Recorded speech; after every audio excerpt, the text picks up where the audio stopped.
And Long before so, the world was with charted courage and and measured, wisdom, long we shall before the face the restless challenges pace of ahead, modern life, there guided were by the stories that lessons of our lingered in the past. quiet hours of the evening. These were stories not just of people and places, but of entire worlds imagined, remembered, or half forgotten. Tonight, as you settle in and allow your body to rest, we will embark together on a journey into one of the most enduring of these tales, the story of Atlantis. It is not a tale told with urgency or with a need to prove or disprove. Rather, it is a tale meant to flow slowly, like water across stone, guiding you gently from wakefulness into the comfort of dreams. Atlantis has lived in the human imagination for thousands of years, and as you listen, you may find yourself drifting along the currents of memory, myth, and mystery. Picture yourself reclining in a quiet chamber, a soft glow from a lantern flickering like a gentle star. Outside, the world is hushed, and the night seems to listen as well.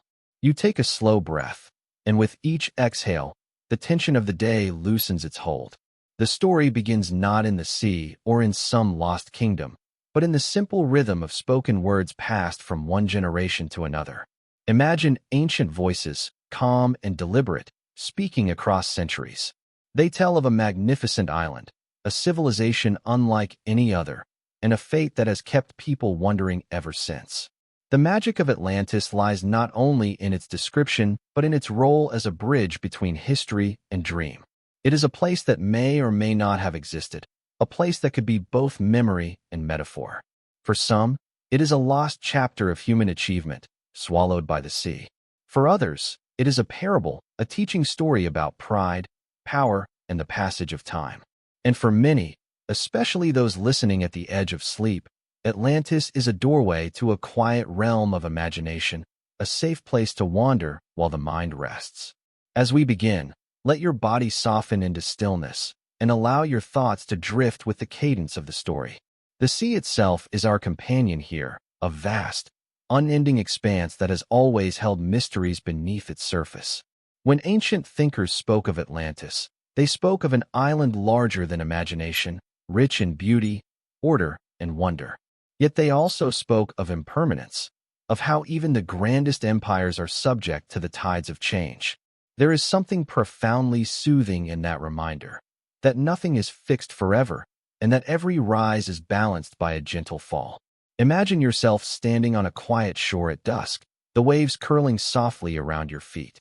The air smells faintly of salt, and the horizon stretches endlessly before you.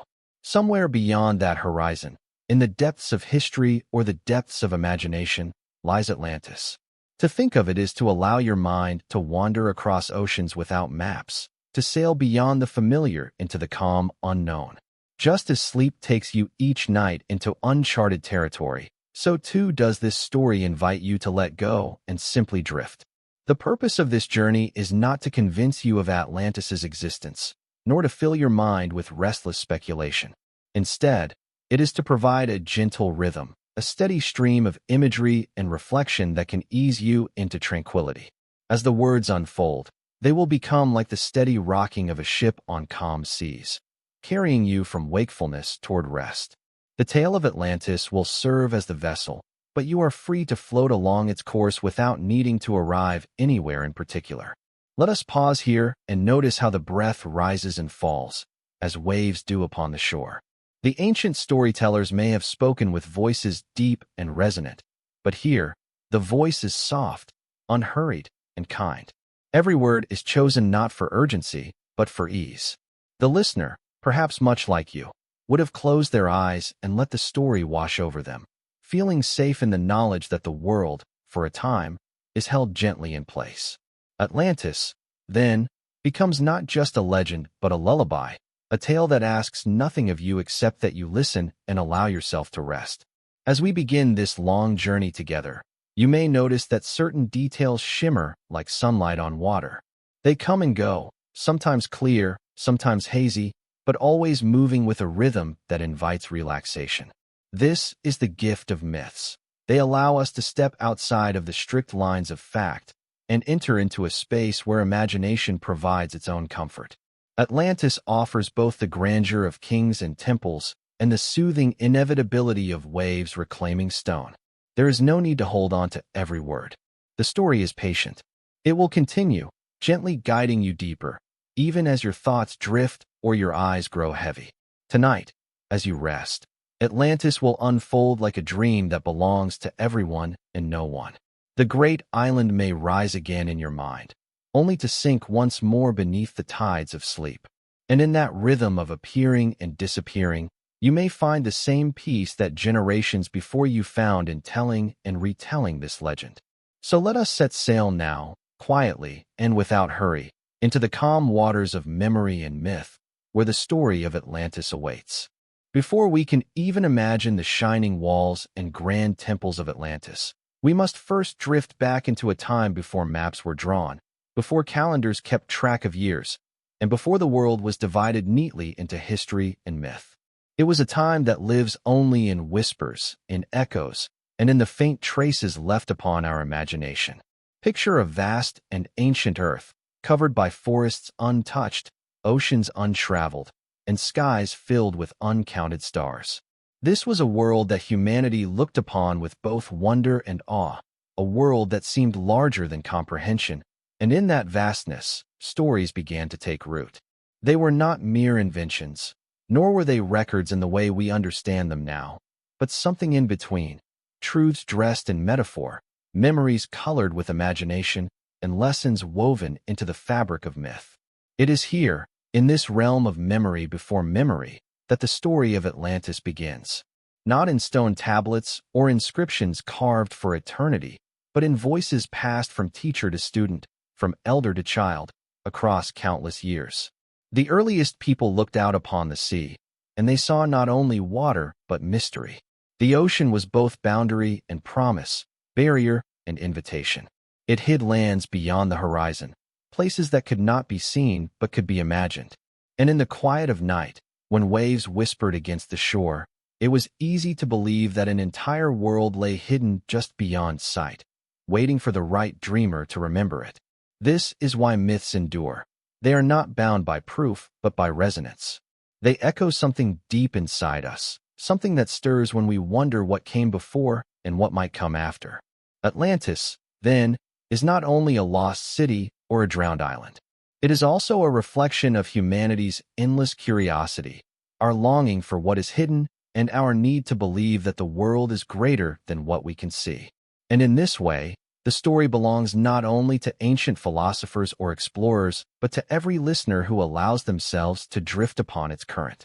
Imagine, for a moment, how the earliest storytellers must have felt. They looked upon a world so immense that it seemed alive with secrets. Mountains rose like silent guardians, rivers carved paths that no one could follow to their ends, and seas stretched wider than imagination. To live in such a world was to be surrounded by mystery at every turn. And where there is mystery, stories will always grow. Atlantis became one such story, nourished by the human need to explain the unexplainable, to give shape to the unseen, and to wrap the unknown in a form that could be shared around a fire or spoken softly beneath the stars. When you listen now, centuries later, you are connecting not only with the idea of Atlantis, but with the long chain of voices who told it before. Every retelling, whether by philosopher or poet, carried with it the same hushed reverence. It was not the kind of tale to be rushed, nor one to be told in sharp, hurried tones. Instead, it was drawn out slowly, like the rising of the tide.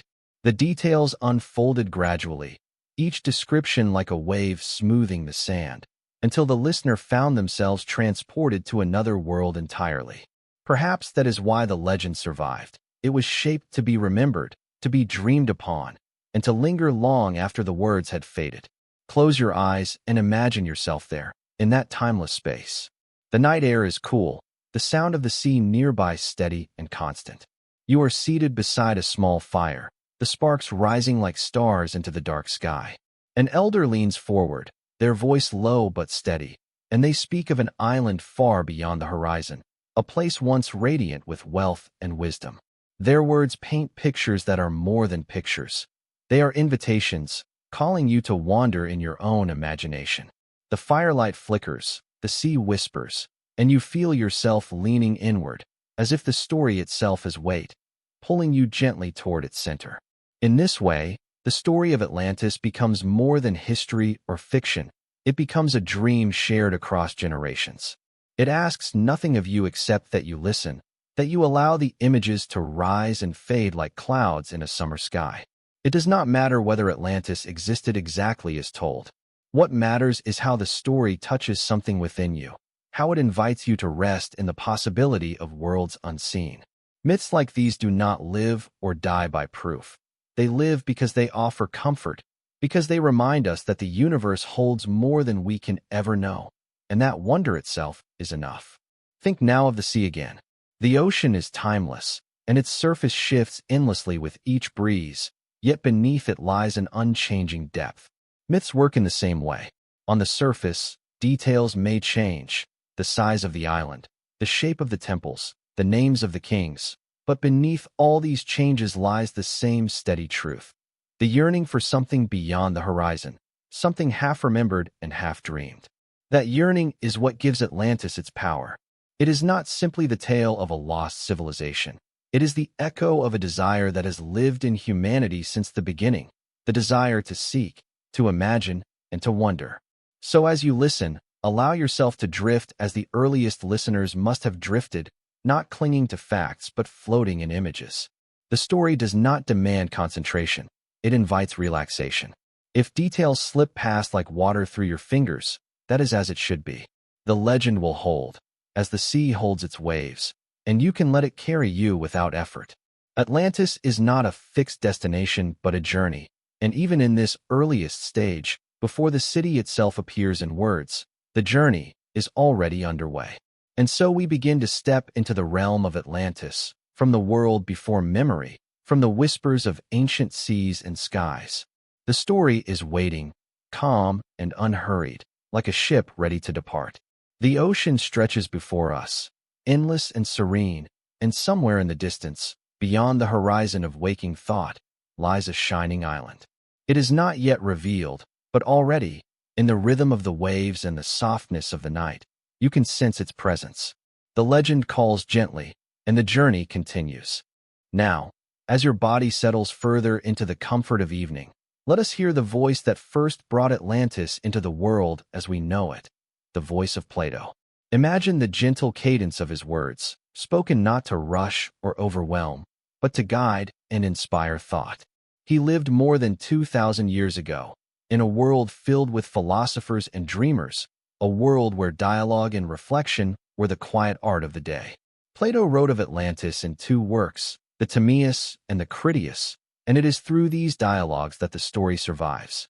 In his careful, deliberate way, he offered not only a tale of a distant island, but a meditation on human virtue, ambition, and the delicate balance between wisdom and hubris. Close your eyes and picture the scene as Plato might have imagined it. The story unfolds as a conversation, gentle and reflective, among thoughtful men seated in the warmth of a Greek courtyard. One speaks of a mighty island beyond the Pillars of Hercules, a place so magnificent it rivals imagination itself. The words flow slowly, designed not to be rushed, each sentence carrying weight, yet also a sense of calm. As you listen, you can almost hear the soft clatter of sandals on stone, the distant murmur of the sea, and the soft rustle of olive trees in the breeze. The rhythm of the dialogue itself becomes soothing, like waves lapping at a quiet shore. Plato describes Atlantis as a land of grandeur, of vast plains, verdant hills, and mountains crowned with temples. Cities gleamed with gold and precious stones, and canals carved the land into a harmonious network of water and stone. Imagine walking along those streets in your mind, the sun glinting softly on white marble, the faint scent of flowers carried by a gentle wind. The people of Atlantis, according to Plato, lived in harmony with the natural order at first. They built not only with skill but with care, blending beauty and function into a civilization that seemed almost perfect. Yet, as the story unfolds, Plato does not linger solely on triumph. Even in these early moments, there is a quiet tension, a reminder that perfection is fleeting. The Atlanteans, once noble and virtuous, began to grow proud. The city, so meticulously crafted, reflected not only their skill but their arrogance. There is a calm inevitability in Plato's narration, a gentle foreshadowing of what is to come. He does not shout or alarm. He observes and reflects, allowing the listener to drift into understanding at their own pace. The story flows like a slow river, carrying both beauty and warning, inviting contemplation rather than fear. Plato also speaks of the kings of Atlantis, descendants of the god Poseidon and the mortal Cleito. They ruled with a mix of authority and divine favor, each island's portion governed with care and balance. Imagine the soft glow of sunrise illuminating the palaces, the careful order of gardens and fountains, the quiet hum of life that suggests a rhythm larger than any one person. These kings were not only rulers, but stewards, entrusted with both wealth and responsibility. The narrative invites you to imagine their lives as if watching a distant reflection in calm water, observing without judgment, simply noticing the harmony and the subtle cracks that appear with time. As you drift further into the story, the dialogue in Plato's works begins to explore the contrast between Atlantis and Athens, the latter portrayed as modest yet virtuous. It is a contrast that carries deep meaning, a reflection on balance, morality, and the delicate interplay of power and restraint. Plato allows this to unfold slowly, describing the virtues of Athens not with grand declarations, but with quiet admiration. You can picture Athens, with its simple yet dignified structures, the soft laughter of its citizens, the measured pace of life that stands in quiet counterpoint to the splendor of Atlantis. Here, as always, the story moves gently, offering not tension but a space for reflection and imagination. Plato's voice, imagined in this soft storytelling, never rushes the listener. Instead, it guides us with the patience of a calm river. He provides details of the Atlantean army, their organization, and their strength, yet these are painted with subtlety, more like brushstrokes on a vast canvas than the clanging of arms in battle. You can imagine the discipline of the soldiers, the ceremonial routines, the pride of their leaders, and yet also the quiet fragility beneath the surface. In this way, the story becomes a meditation on human nature, on how grandeur and decline are often entwined, each flowing into the other like tides upon a distant shore. Consider also the imaginative geography that Plato provides. The island itself formed in concentric rings of water and land, a design both practical and elegant. It is a pattern that invites the mind to wander slowly, tracing circles of earth and canal with the fingers of thought, following each gentle curve as if on a calm stroll. The city in the center rises like a beacon of civilization, surrounded by water, protected yet vulnerable. In your mind, you might see the bridges connecting land to land, the temples glinting softly under the sun, and the streets alive with a sense of order and purpose. The imagery is deliberate, not overwhelming, and it invites rest rather than anxiety. Even as Plato narrates the beginnings of Atlantis's moral decline, the story retains a soothing rhythm. The arrogance and ambition of the Atlanteans are described not with harshness, but with measured tone, allowing the listener to perceive the lesson gently. It is a slow unfolding, like watching the sun dip below a horizon, knowing that night will follow, but resting in the beauty of the descent. The calm contrasts, the interplay between virtue and pride, greatness and fragility, all serve to immerse the listener further into the story's quiet flow. As you listen to Plato's voice, whether imagined or remembered through the centuries, let yourself drift with it. You are not required to solve the mysteries, nor to question the historical accuracy. Your only task is to follow the cadence, to visualize the temples, the kings, the oceans, and the canals, and to feel the gentle pull of a story that has survived because it touches something timeless within the human heart. Atlantis begins to take form in your mind, not as a rigid construct, but as a living, breathing legend, a reflection of hopes, dreams, and the ever-present possibility of wonder. And so, guided by Plato, we prepare to move from the soft, deliberate dialogue into the vivid imagery of the city itself, where architecture, culture, and the lives of the Atlanteans will slowly unfold. Every word, every description, carries a rhythm meant to soothe and relax, gently coaxing the mind toward rest even as it wanders among imagined streets, temples, and gardens. The story is patient, and in that patience, it invites sleep, reflection, and the quiet joy of discovery without urgency. Tonight, as you listen, you may find that Atlantis is already rising in your mind, calm and magnificent, waiting for us to explore further, one gentle word at a time. As we leave behind the soft cadence of Plato's words, we begin to enter the heart of Atlantis itself, the city of wonder that has captured imaginations for centuries. Picture the first glimpse of the city through a gentle morning mist. The air is cool and carries a faint scent of salt from the surrounding seas. Light glimmers on water, reflecting softly against white stone, and the distant hum of life rises like a quiet song. In your mind, allow yourself to step slowly along the winding canals that encircle the city, their gentle waters moving with a rhythm that soothes rather than excites. Each step reveals something new. The curve of a marble bridge, the intricate patterns of gardens, the way sunlight dances across domes and towers, creating a tapestry of gold, silver, and green that seems almost too perfect to exist. The city is structured in concentric rings, layers of land and water arranged with care and elegance. Imagine the sensation of gliding across one of these bridges, looking down into the clear, still canals below, where reflections of the sky mingle with the architecture. Small boats drift lazily along, their oars barely disturbing the water, and the quiet ripple spreads outward, touching each ring in turn. In this imagined place, everything moves at a deliberate, calm pace. There is no rush, no noise to jar the senses, only a serene harmony that encourages the mind to wander and the body to relax. Even the patterns of the streets themselves seem to echo a quiet order, a rhythm that mirrors the natural pulse of life. Temples rise elegantly at the center of each ring, their stones polished to a soft gleam, adorned with carvings of gods, animals, and elements of the natural world. Imagine walking slowly into one of these temples, feeling the cool, smooth floors beneath your feet, inhaling the subtle fragrance of incense that drifts in the air, and listening to the soft murmur of voices offering quiet prayers. The architecture is both functional and artistic, designed to inspire, while providing a calm space for reflection. Every wall, every column, seems to tell a story, gently reminding the inhabitants and visitors alike of the values and beliefs that shape their civilization. The Atlantean people move gracefully through these spaces, their lives intertwined with the rhythm of the city.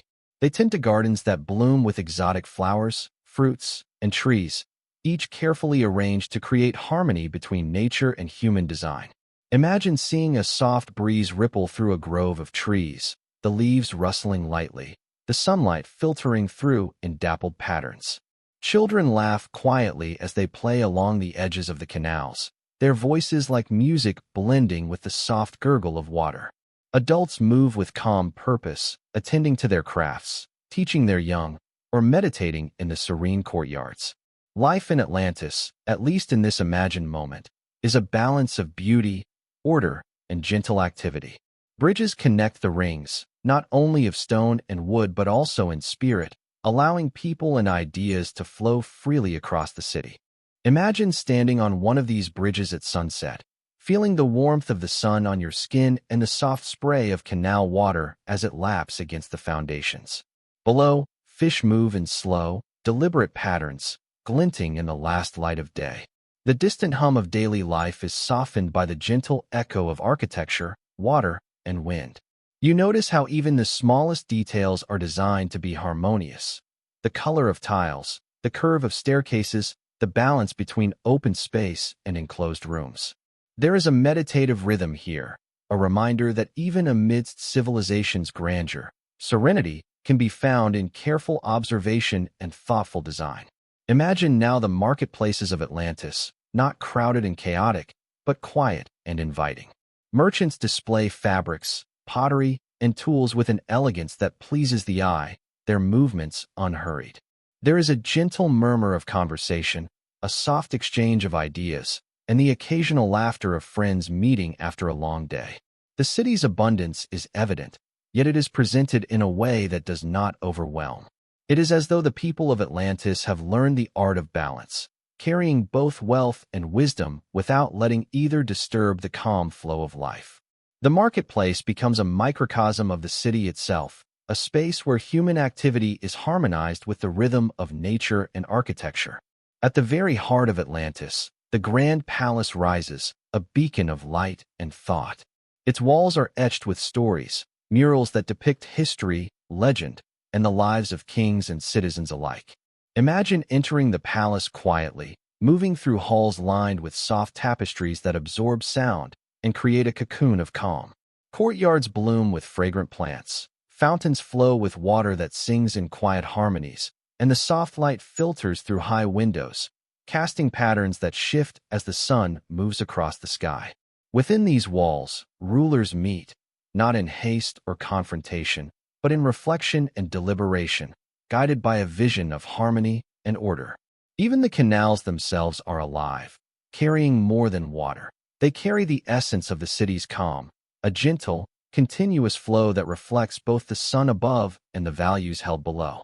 Imagine drifting along one of these canals in a small boat, the paddles barely disturbing the surface, and feeling the pulse of the city beneath you. You notice the way the water mirrors the sky, the architecture, and even the soft movements of people walking along the edges.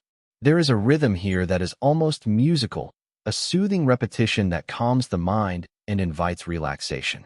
The gardens of Atlantis are another quiet marvel, each designed with intention and beauty. Walk slowly through them in your imagination. Imagine the soft petals brushing against your fingers, the scent of flowers blending with the salt-tinged air, and the sunlight filtering through leaves in patterns that shift and dance. Birds call quietly, and the hum of life blends seamlessly with the gentle trickle of fountains. The gardens are not only for sustenance or decoration. They are spaces of meditation, reflection, and serenity. They remind the citizens and the dreamers alike that harmony between humanity and nature is possible, and that beauty can be a quiet guide toward peace. As the day passes into evening, the city transforms softly, the light dimming in golden hues, shadows stretching across streets and bridges. The air cools, the water reflects the last rays of the sun, and the sounds of daily activity fade into a gentle quiet. Imagine standing at the edge of a canal, watching the ripples catch the fading light, feeling the calm settle over your body. The city of wonder, magnificent yet gentle, has now become a companion in your imagination, guiding you softly toward reflection and rest. Every detail, temples, canals, gardens, markets, palaces, has been presented not as overwhelming spectacle, but as a slow unfolding, designed to relax the mind and open it to the rhythm of story, imagination, and sleep.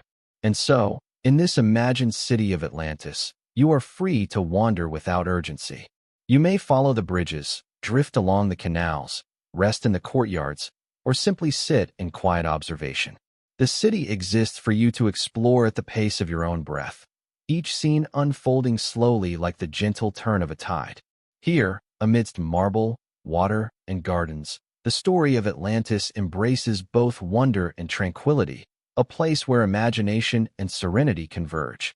It is a city not only of stone and water, but of rhythm, reflection, and the quiet joy of being present, even in a world that exists only in the mind. Beyond the grand temples, the flowing canals, and the elegant bridges of Atlantis, the city truly comes to life in its people. Imagine them moving slowly through the streets and gardens, their every action measured, deliberate, and harmonized with the rhythm of the city itself. They are citizens of a civilization that is vast yet intimate, powerful yet gentle, a community shaped not only by its architecture and wealth, but by the quiet values and traditions that guide daily life. As you picture them in your mind, allow yourself to drift among them without urgency, observing the subtle ways in which their culture and character define the very soul of Atlantis. The Atlanteans, as Plato described them, were born of both divine favor and human ingenuity. Their ancestry traced back to Poseidon and the mortal Cleito, and in that lineage lay both the blessing of strength and the subtle shadow of imperfection. Imagine the young children playing along the canal edges, their laughter soft and unhurried, unaware yet of the responsibility their heritage carries. Adults teach, build, and create with skill and precision, Yet their eyes carry a hint of awareness, a quiet understanding that greatness is not merely measured in wealth or architecture, but in wisdom and restraint.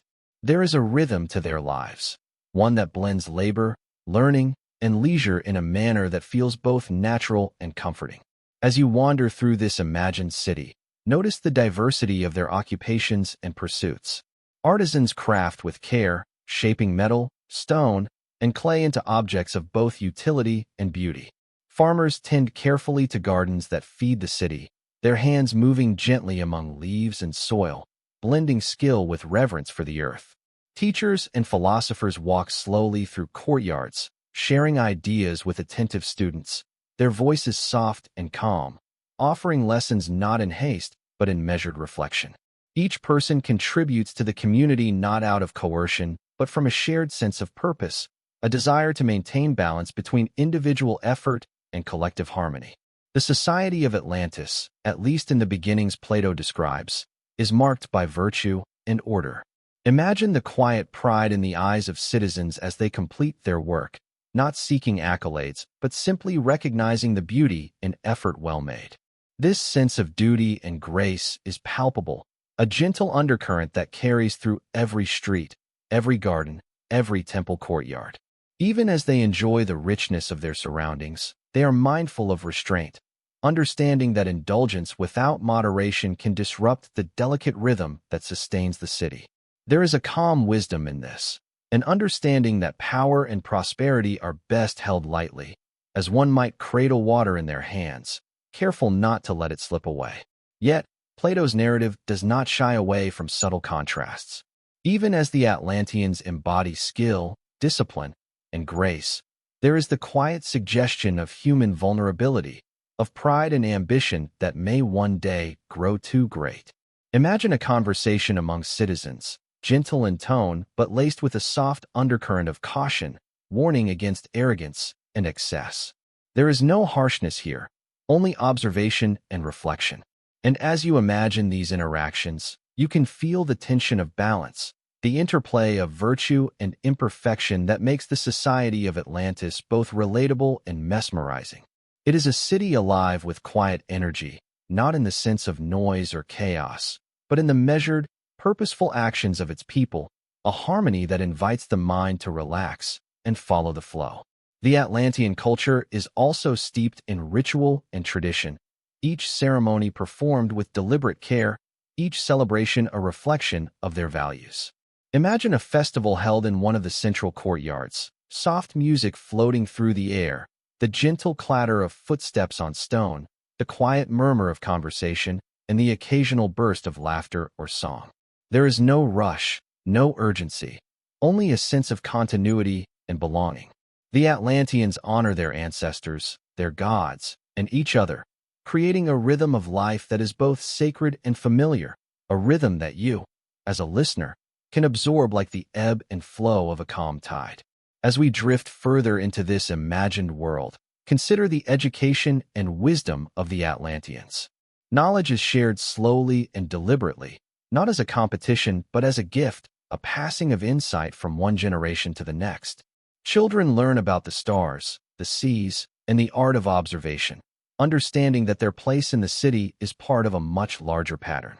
Adults continue their own studies, reflecting on philosophy, engineering, and the natural world, seeking understanding in quiet contemplation. There is no haste, no pressure, only the slow unfolding of awareness, the gentle weaving of insight into everyday life. The Atlantean people also embody a subtle moral lesson, one that will echo through their history and through the story itself. They begin in harmony with their surroundings and with each other, guided by balance and wisdom. Yet Plato hints at the fragility of this perfection. Imagine watching an elder, wise and kind, speaking softly to a group of younger citizens, gently cautioning them against pride.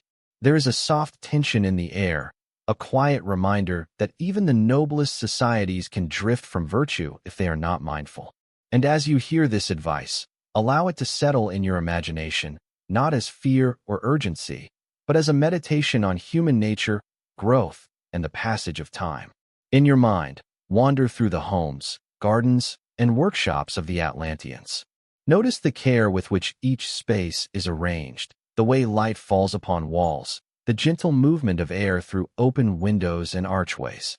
Every detail, from the smallest carved symbol to the largest temple dome, reflects not only skill but also a sense of mindfulness, a reverence for beauty and order. The people of Atlantis live within this harmony, moving as part of a rhythm that is larger than themselves, yet intimately connected to their own choices and actions. And so, as you drift further into the story, allow the Atlantean people to guide your imagination gently. Their lives, full of both virtue and subtle imperfection, mirror the balance you seek in your own resting mind.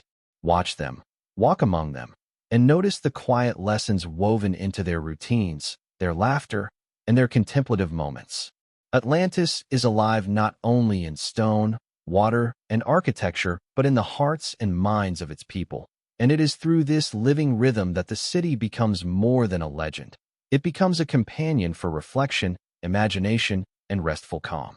As we continue our gentle journey through Atlantis, we now turn to the quiet presence of the gods who shaped its destiny, the divine figures whose influence whispered through the city like a soft, guiding wind. Among them, Poseidon holds a special place, the god of the sea, whose deep and steady voice seems almost audible in the rhythm of the waves that lap against the city's canals. Imagine the soft swell of water beneath a calm sky, a subtle reminder that the sea, like the divine, is both nurturing and powerful, holding mysteries and lessons in equal measure.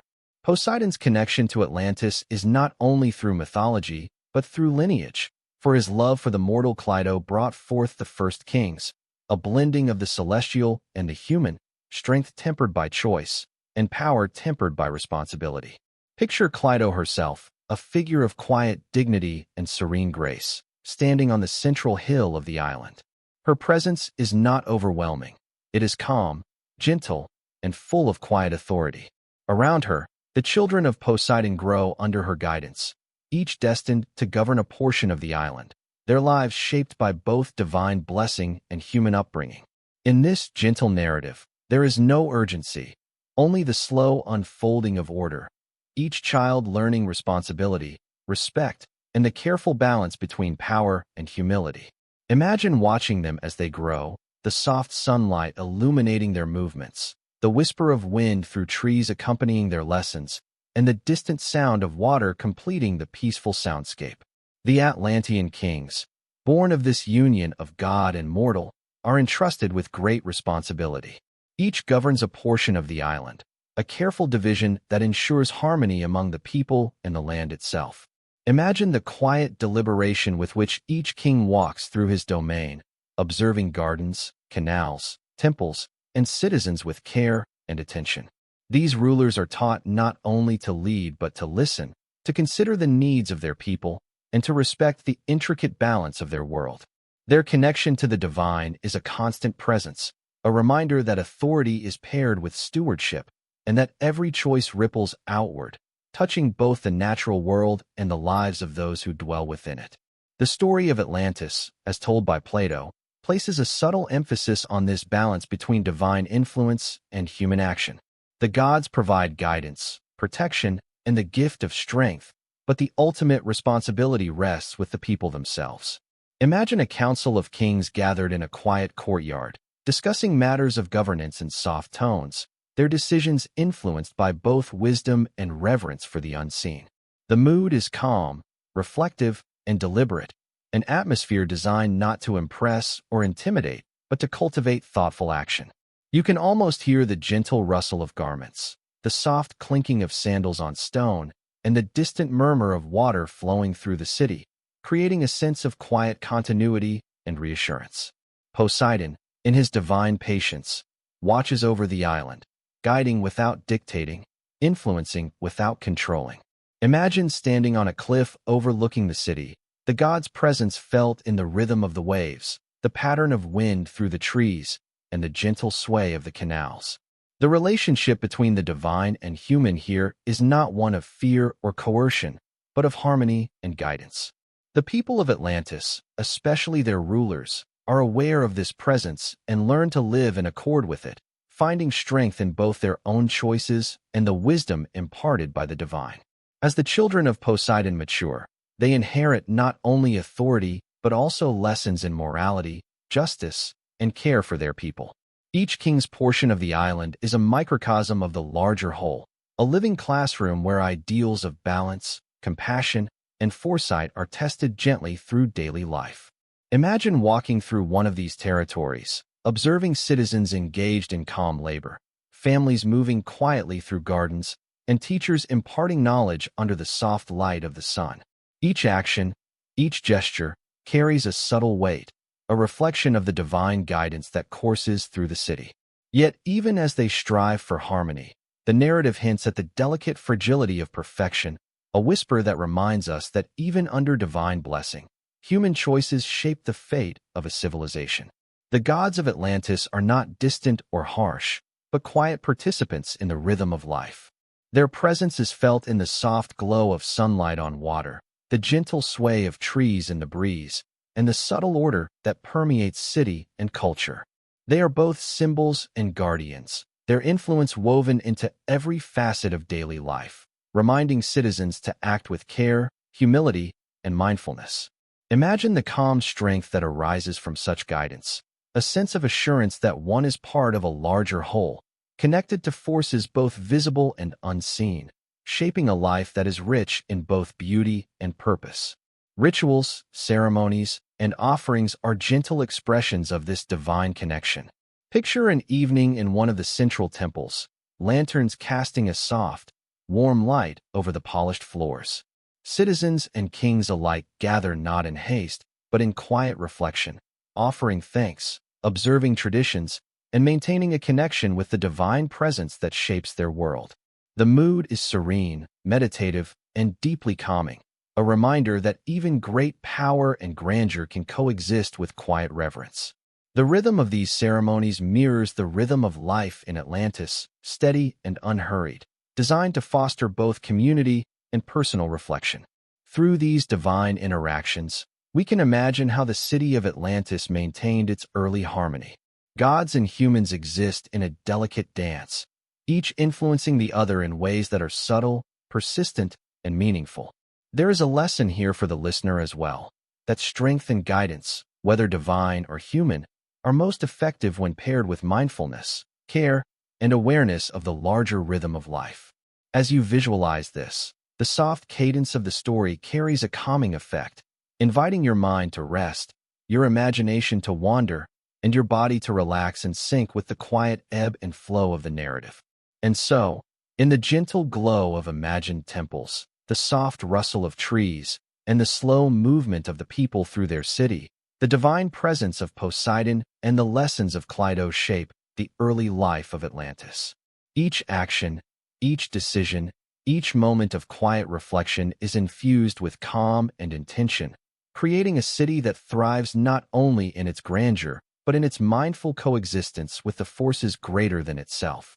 As you listen and visualize, let the presence of these gods guide you softly, not with command, but with steady, reassuring rhythm, preparing your mind and body for the continued unfolding of Atlantis, its wonders, its people, and the gentle lessons that ripple through time and imagination.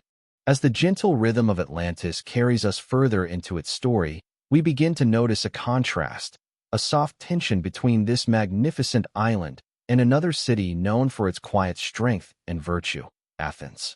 Imagine the first subtle glimmer of comparison, not as conflict or alarm, but as the natural unfolding of two ways of life, each holding lessons for those who pause to observe. Athens, smaller in size, humbler in appearance, yet imbued with a quiet moral order, rises in Plato's story not as an enemy at first, but as a mirror, reflecting what balance and restraint look like in human society. It is the calm counterpoint to the grandeur of Atlantis, and in this contrast, there is a soothing rhythm, a meditation on virtue, wisdom, and moderation.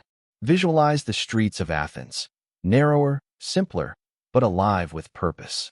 Citizens move through their day with thoughtful deliberation, tending to their homes, teaching their children, and engaging in quiet conversation. The structures are modest but sturdy, adorned not with gold or precious stones, but with care and proportion. Imagine walking along these streets slowly, feeling the sun warming stone walls, the gentle breeze carrying the scent of olive groves, and the distant murmur of markets and workshops blending into a soft harmony. Athens embodies a quiet dignity, a rhythm of life that asks little yet provides much, offering a calm stability that contrasts with the grandeur and potential excess of Atlantis. Plato presents Athens as virtuous, not through spectacle or wealth, but through its moral compass and sense of justice. Picture a council gathering in a modest courtyard, the leaders speaking softly, their words measured and thoughtful. Decisions are made slowly, with attention to fairness and wisdom, without haste or the burden of overwhelming power. The people listen, absorb, and participate with gentle engagement, creating a community bound by shared values rather than fear or awe. In this way, Athens provides a lesson in quiet strength, the kind that flows without need for display, much like the steady current beneath a calm river. In contrast, Atlantis, with its expansive cities, polished canals, and shining palaces, demonstrates the allure and the danger of grandeur. The Atlanteans, skilled, ambitious, and privileged by divine favor, have the ability to command attention and respect, yet Plato subtly hints at the tension that can arise when power and pride grow unchecked. Imagine standing at a distance, observing both cities simultaneously, the opulent spires of Atlantis glinting in the sunlight, the reflective waters of its canals moving with measured grace, while Athens exudes its calm, steady virtue, not demanding admiration but quietly sustaining harmony. The juxtaposition is gentle yet profound, inviting reflection rather than alarm, encouraging the mind to wander slowly between lessons of balance and ambition. The story of rivalry begins softly, almost imperceptibly, not with battle cries but with the seeds of difference. Atlantis, proud and expansive, begins to stretch the limits of its influence, while Athens, modest and grounded, resists overreach, maintaining its principles. Imagine the calm tension between leaders, each observing the other with respect and caution, aware of the subtle powers at play. There is no immediate danger, only the quiet unfolding of circumstance, like clouds moving slowly across a sunlit sky. The narrative encourages reflection. Even in the absence of chaos, the contrast between excess and restraint can shape destiny, and noticing this can bring a deep, contemplative calm to the listener. Consider now the virtues of Athens that Plato highlights: courage tempered by reason, strength balanced by humility, wisdom guiding action. Citizens move through daily life without urgency, relying on shared understanding rather than spectacle to maintain order. Imagine a teacher walking through an open courtyard, guiding students in philosophy, mathematics, or astronomy, each lesson flowing gently like water over stones, encouraging thought, curiosity, and measured reflection. The city hums quietly, a rhythm that complements rather than overwhelms, offering an example of how restraint and ethical awareness can sustain a civilization as effectively as wealth and power. At the same time, Atlantis offers lessons of its own, though more subtly. The magnificence of the city, its canals, palaces, and temples, all demonstrate the results of ambition, skill, and divine favor. Citizens and rulers alike are taught to act with precision, creativity, and foresight, and for a time, these lessons harmonize with the natural order.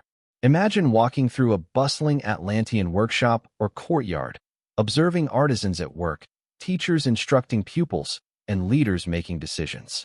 The rhythm of life is deliberate, measured, yet filled with vitality. In the contrast with Athens, Atlantis reminds the listener that power and beauty can coexist with mindfulness, but that without balance, even the most splendid achievements may carry seeds of vulnerability.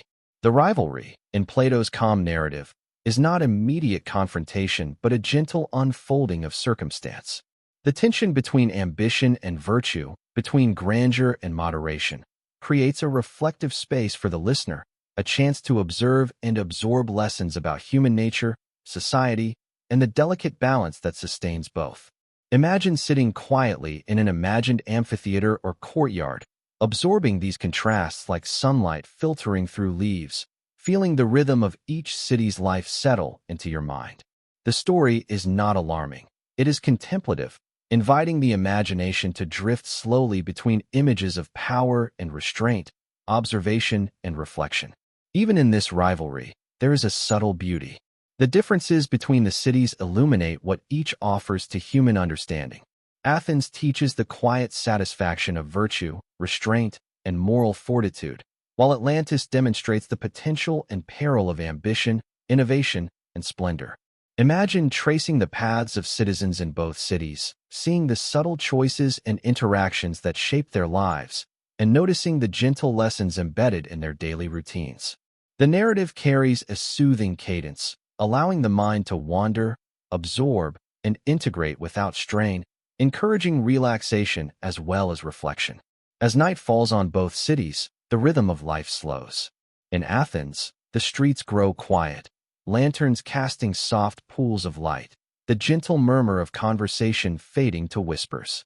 In Atlantis, the canals reflect the last rays of the sun, temples glowing softly, and citizens moving with deliberate calm. The cities, in their contrast, create a harmonious balance within the story, a gentle tension that guides the imagination without disturbing the peace of the listener. The rivalry is present yet unthreatening, a meditation on balance, ethics, and the unfolding of human and divine influence. And so, as you drift with the story, allow the contrast between Atlantis and Athens to settle in your mind like a soft tide. Observe, reflect, and let the images flow without effort. Both cities, each magnificent in its own way, offer lessons in life, leadership, and human nature. In their differences, there is calm, rhythm, and a gentle invitation to rest, letting the imagination wander across marble streets, quiet courtyards, and reflective waters. This rivalry, soft and measured, becomes a part of the gentle lull that carries the listener toward deeper relaxation, preparing the mind and body for the next chapters of Atlantis, where ambition, pride, and the eventual destiny of the city will continue to unfold in quiet, immersive detail. As our journey through Atlantis continues, we turn now to the marvels and innovations that define the city, the subtle yet remarkable achievements that fill its streets, gardens, and canals with a quiet brilliance. Imagine walking slowly along one of the polished bridges, the water beneath reflecting soft sunlight, and noticing the delicate interplay of design, function, and harmony. The Atlanteans, guided by both divine blessing and human ingenuity, crafted a city where beauty and utility were inseparable, where technology existed not to dazzle and haste, but to integrate seamlessly into life, creating comfort, order, and calm. Each structure, each canal, each device has been conceived to serve the people while preserving serenity and balance. Picture the canals themselves, carefully engineered to carry water throughout the city. These were not merely aesthetic choices, but functional masterpieces designed to allow boats to glide gently, to irrigate gardens, and to maintain a steady flow that harmonized with the rhythm of the tides. Imagine standing on the edge of a canal, feeling the cool breeze and observing the clear water moving with effortless grace, carrying fish, reflections of buildings, and the soft ripple of the oars. Every curve, every bridge, every lock has been placed with both precision and an awareness of natural harmony, so that movement and flow create not only efficiency, but a sense of calm that permeates the city. Atlantean engineers were masters of balance, blending stone, metal, and wood to construct buildings that were both resilient and elegant. Imagine the sunlight glinting softly off polished surfaces, the gentle arch of a doorway that mirrors the curve of the canals, and the quiet hum of activity as citizens move through spaces that are designed with intention. Even simple tools and everyday devices were shaped with care, reflecting a civilization that valued thoughtful design as much as beauty. The work of their hands is not hurried or frantic, but deliberate and mindful, each action contributing to a rhythm that resonates through the city. Consider also the Atlantean marvels of energy and light. Imagine lanterns that glow softly without smoke, illuminating courtyards and halls with a calm, even radiance. The light does not glare or dominate, but moves with the rhythm of daily life, guiding citizens gently through evening streets, across bridges, and into quiet gardens. Each innovation, while remarkable in function, is subtle in effect, designed to maintain the tranquility of the city rather than disrupt it. In this way, technology becomes a companion to serenity, a tool for living thoughtfully, and a reflection of the Atlanteans' understanding of balance between human ingenuity and natural rhythm. Atlantean knowledge also extended into agriculture and sustenance, creating gardens and fields that were as productive as they were harmonious. Imagine walking through terraces filled with fruit trees, flowering plants, and herbs, each arranged to maximize growth while maintaining aesthetic grace. Water flows carefully through channels to nourish the soil, while structures provide shade and shelter, creating microclimates that encourage abundance and stability. The work of farmers and gardeners is quiet and deliberate, a meditation in motion, contributing to the city's self-sufficiency while reflecting the calm orderliness of Atlantean society. Even more remarkable are the Atlantean constructions for communication and learning. Imagine libraries and study halls designed not as cold repositories, but as living spaces where scholars gather in quiet reflection, exchanging ideas and insights. Scrolls and writings are stored meticulously, while soft lighting and open windows ensure a serene atmosphere conducive to contemplation.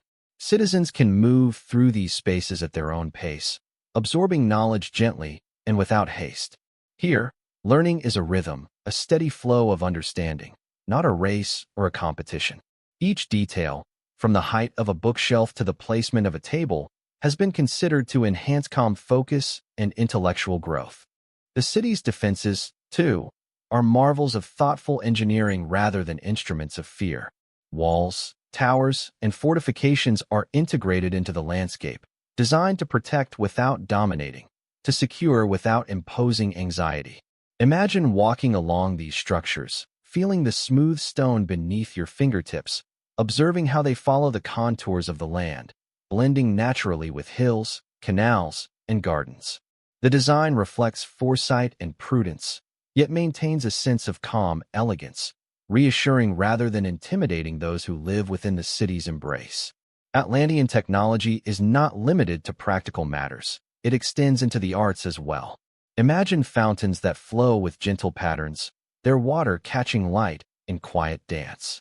Musical instruments produce soft harmonies that drift through courtyards, creating a serene soundscape that encourages meditation and reflection. Even the smallest details of decoration, from mosaics to carvings, are imbued with rhythm and balance, turning everyday life into a quiet celebration of beauty and ingenuity. In all of these marvels, the city itself becomes a living symphony, each element contributing to the slow, soothing rhythm of existence. One can also imagine Atlantean machines designed to assist in labor, moving water, lifting materials, or tending to gardens, all crafted with care and precision. These devices are subtle in motion, their mechanisms smooth and quiet, creating efficiency without disturbance. Citizens interact with them naturally, as part of the city's flow, not as disruptive innovations. The rhythm of the machines mirrors the rhythm of the people, water, and wind, integrating seamlessly into daily life and sustaining both productivity and calm. Even the canals themselves could have been considered a technological marvel, reflecting a deep understanding of engineering, water flow, and urban planning. Imagine a slow boat ride along the rings of the city, the gentle lap of water against the hull creating a quiet, meditative sound. Fish move below, reflecting sunlight like scattered jewels, while the reflections of buildings shimmer on the surface. Bridges and locks allow smooth navigation, connecting districts and ensuring that life moves efficiently yet serenely. In this way, technology in Atlantis is not spectacle or noise. It is a companion to calm, a quiet demonstration of human skill and harmony with nature. And so, as you wander through these imagined marvels, allow yourself to absorb their calm beauty. Every canal, bridge, garden, and device is not merely functional, but an extension of the city's rhythm, guiding both mind and body toward relaxation. Atlantis exists not only as a story of power and grandeur, but as a gentle meditation on the potential of human ingenuity when aligned with nature, balance, and thoughtfulness. Let your imagination drift slowly among these marvels, moving from bridge to canal, garden to temple, machine to courtyard, allowing the serene rhythm of innovation and artistry to settle over you, like a soft blanket of calm. In this way, the Atlantean marvels are more than inventions, they are invitations. Invitations to imagine, to reflect, and to rest. They remind us that human skill, when paired with mindfulness and reverence for the world around us, can create a life that is not only productive but deeply peaceful. And as the sun sets over the city, casting golden hues across canals and domes, you can feel the gentle pull of Atlantis rhythm, a slow, soothing current that carries the mind toward reflection, serenity, and rest. As night falls softly over the shining canals and marble streets of Atlantis, we turn our attention to the heartbeat of the city, its culture and festivals. Imagine the warm glow of lanterns reflecting off the water, soft music drifting through gardens, and citizens moving at a deliberate, gentle pace, preparing for gatherings that honor both their heritage and the rhythms of the natural world. Festivals in Atlantis were not hurried or chaotic. They were slow, harmonious celebrations that allowed people to connect, reflect, and rejoice together in ways that nurtured the spirit as much as the body. The city itself seems to breathe along with these occasions, every fountain, every courtyard, every temple contributing to the calm, immersive flow of life. Picture the central courtyard of Atlantis filled with soft light, the air rich with the scent of flowers and freshly tended gardens.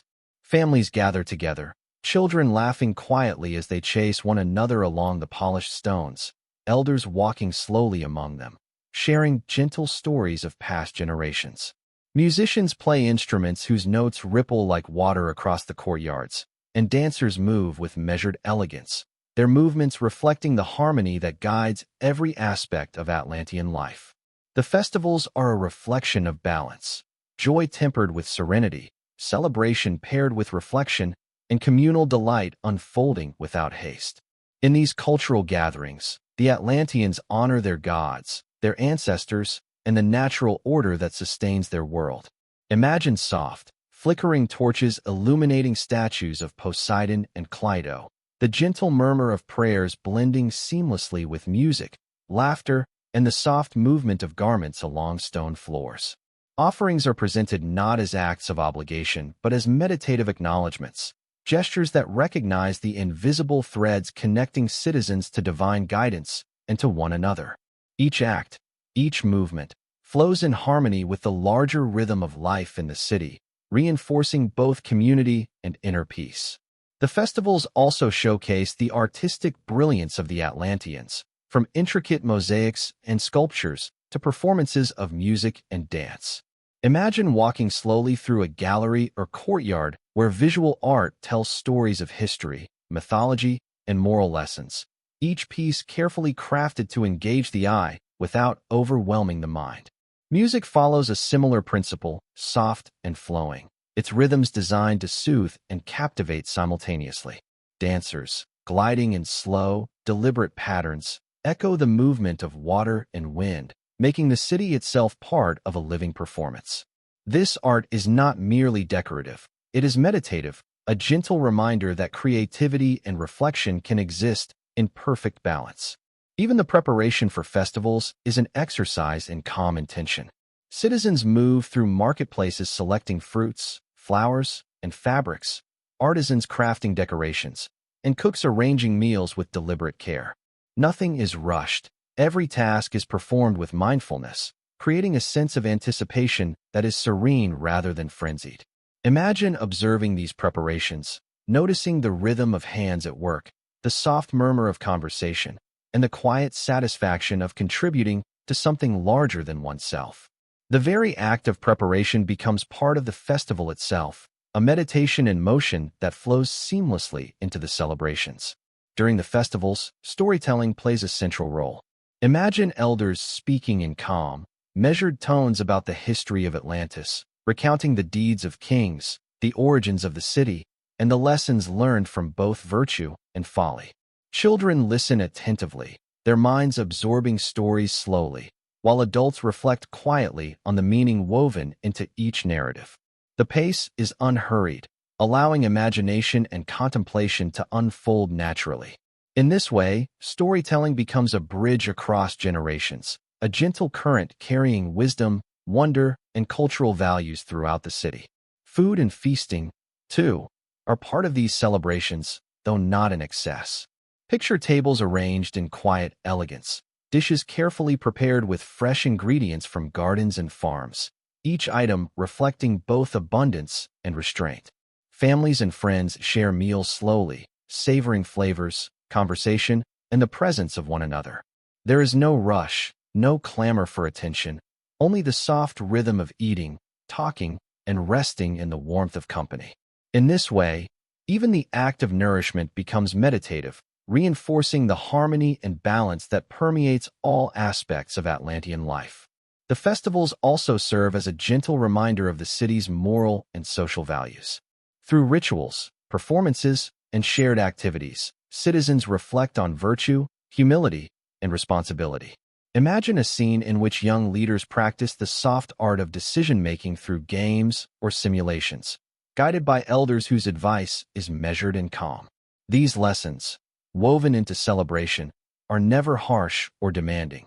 They are invitations to grow, to observe, and to participate thoughtfully. The rhythm of learning, enjoyment, and reflection is seamless, blending seamlessly with the natural and architectural beauty that surrounds them. Consider also the sense of continuity these festivals provide. They mark the passage of seasons, the turning of years, and the subtle shifts in both nature and society. Imagine a festival held at the beginning of the year, celebrating renewal and growth, followed by another marking harvest, each flowing gently into the next. Citizens move through time with awareness and calm, noticing cycles, rhythms, and the interconnectedness of all things. The festivals are not mere spectacles. They are soft, recurring meditations that link community, environment, and spirit, providing a quiet anchor for the mind and a gentle embrace for the imagination. And so, as you drift through the culture and festivals of Atlantis, allow your mind to wander slowly among gardens, courtyards, and canals. Hear the soft laughter of children, the gentle music of performers, and the quiet steps of citizens walking together. See the lanterns reflecting on water, the flowers in bloom, and the careful arrangements of food and art. Feel the rhythm of the city settle over you, a soothing wave of calm, balance, and reflective joy. Atlantis, in its celebrations, demonstrates not only creativity and community, but a way of living in harmony with both the visible and invisible forces that shape existence, offering a gentle, immersive lull that carries the imagination toward rest, peace, and quiet contemplation. As we continue to drift through the soft, reflective world of Atlantis, it is time to consider the subtle moral lessons embedded within its story. Plato's tale, while rich in wonder and imagination, is also a meditation on human behavior, virtue, and the delicate balance between greatness and humility. Imagine walking slowly along the canals at twilight, the water reflecting the fading sunlight, and letting your mind linger on these lessons. They are not delivered with urgency or judgment, but as gentle reflections, like ripples across calm waters, inviting the listener to ponder quietly, to feel rather than rush, and to understand rather than fear. At the heart of Atlantis' moral story lies the concept of balance. The city flourished when its people lived in harmony with one another, with nature, and with the divine. Imagine citizens tending gardens with care, rulers listening attentively to their advisors, and families sharing meals slowly and deliberately. Every act, no matter how small, contributed to the overall rhythm of the city. This rhythm, like a slow, steady heartbeat, maintained prosperity, beauty, and serenity. The lesson is subtle. Greatness is best achieved not through force or hubris, but through mindful action, reflection, and a steady attention to the welfare of others. Pride, Plato suggests, can be both alluring and dangerous. Imagine an Atlantean leader gazing out over the city, admiring its splendor, feeling the satisfaction of skill, intelligence, and divine favor. For a time, this pride may feel natural, even comforting, a gentle affirmation of accomplishment. But in the story, pride, when unchecked, becomes a quiet shadow, influencing decisions, and softening the edges of virtue. Picture how small choices, compounded over time, can shift the balance between wisdom and arrogance. The city teaches us that even in times of abundance and apparent perfection, vigilance, humility, and reflection are necessary companions. The interplay between virtue and temptation is also central to Atlantis' moral rhythm. Imagine citizens going about their daily tasks, following the guidance of the gods, and observing the laws of the city. In moments of ease and prosperity, subtle temptations arise, desires for excess, for control, or for recognition. These temptations are not dramatized or sudden. They are gentle, pervasive, and quiet, like a soft wind that can slowly alter the course of a river if left unchecked. The story encourages mindfulness, suggesting that a life lived without attention to ethics, moderation, and respect for others can gradually shift toward imbalance. Justice and fairness, in the Atlantean context, are lessons in thoughtful governance. Kings and citizens alike are guided by principles that seek to harmonize individual ambition with collective well-being. Imagine a council of rulers speaking softly in a temple courtyard, considering decisions carefully, weighing the needs of the many against the desires of the few. There is no harshness in their deliberation, only calm reflection. The lesson for the listener is clear. Power is most enduring when tempered with fairness, patience, and the recognition that every action echoes beyond the immediate moment. Another moral undercurrent lies in the relationship between humans and the divine. Poseidon's presence is gentle yet persistent, reminding citizens of their responsibilities without dictating each move. Imagine walking through the city and sensing this divine rhythm in the flow of water, the movement of wind through trees, and the careful order of streets and canals. The gods do not force obedience, but invite harmony. Atlantis teaches that strength, prosperity, and skill are most valuable when aligned with higher principles, offering a calm meditation on the role of guidance, inspiration, and ethical awareness in human life. The story also explores the impermanence of material success. Even the grandest structures, the most intricate canals, and the most carefully cultivated gardens are fragile when compared to the forces of time and nature. Imagine watching the sun set over the city, the light casting golden reflections on stone and water, a reminder that all things, however magnificent, exist in cycles. This lesson is gentle, not alarming. It encourages appreciation, presence, and mindful care rather than attachment or fear. The listener is invited to observe and reflect, to understand that impermanence does not diminish beauty, but instead highlights the preciousness of each moment. Interconnectedness is another theme subtly woven into the story. Every citizen, structure, and canal contributes to the city's harmony. Imagine the slow movement of water through the concentric rings, the careful placement of gardens, the paths of citizens moving in quiet rhythm. Each element depends on the others, creating a web of influence that is both intricate and gentle. Plato reminds us that individual choices affect the collective, that harmony is not accidental but nurtured through awareness, cooperation, and mindful action. The moral lesson is clear. Life is most fulfilling when one is attentive to the ways actions ripple through the larger whole. Temperance, too, is emphasized throughout the tale. The citizens of Atlantis are blessed with abundance, skill, and divine guidance. Yet the story encourages moderation in all things. Imagine a feast in a central courtyard, dishes abundant yet presented with balance, the mood calm, conversation flowing gently, and laughter soft and reflective. Excess, Plato suggests, even in beauty and prosperity, can unsettle the rhythm of life. The narrative invites the listener to meditate on their own impulses, to consider how restraint, mindfulness, and reflection can cultivate inner calm and external harmony. Finally, Atlantis serves as a mirror for the listener, a reflective space where imagination and ethics intertwine. By wandering through this city in the mind, observing both its splendor and subtle vulnerabilities, one can gently explore questions of virtue, balance, pride, and consequence. Imagine drifting slowly through temples, gardens, and markets, absorbing the lessons embedded in daily life.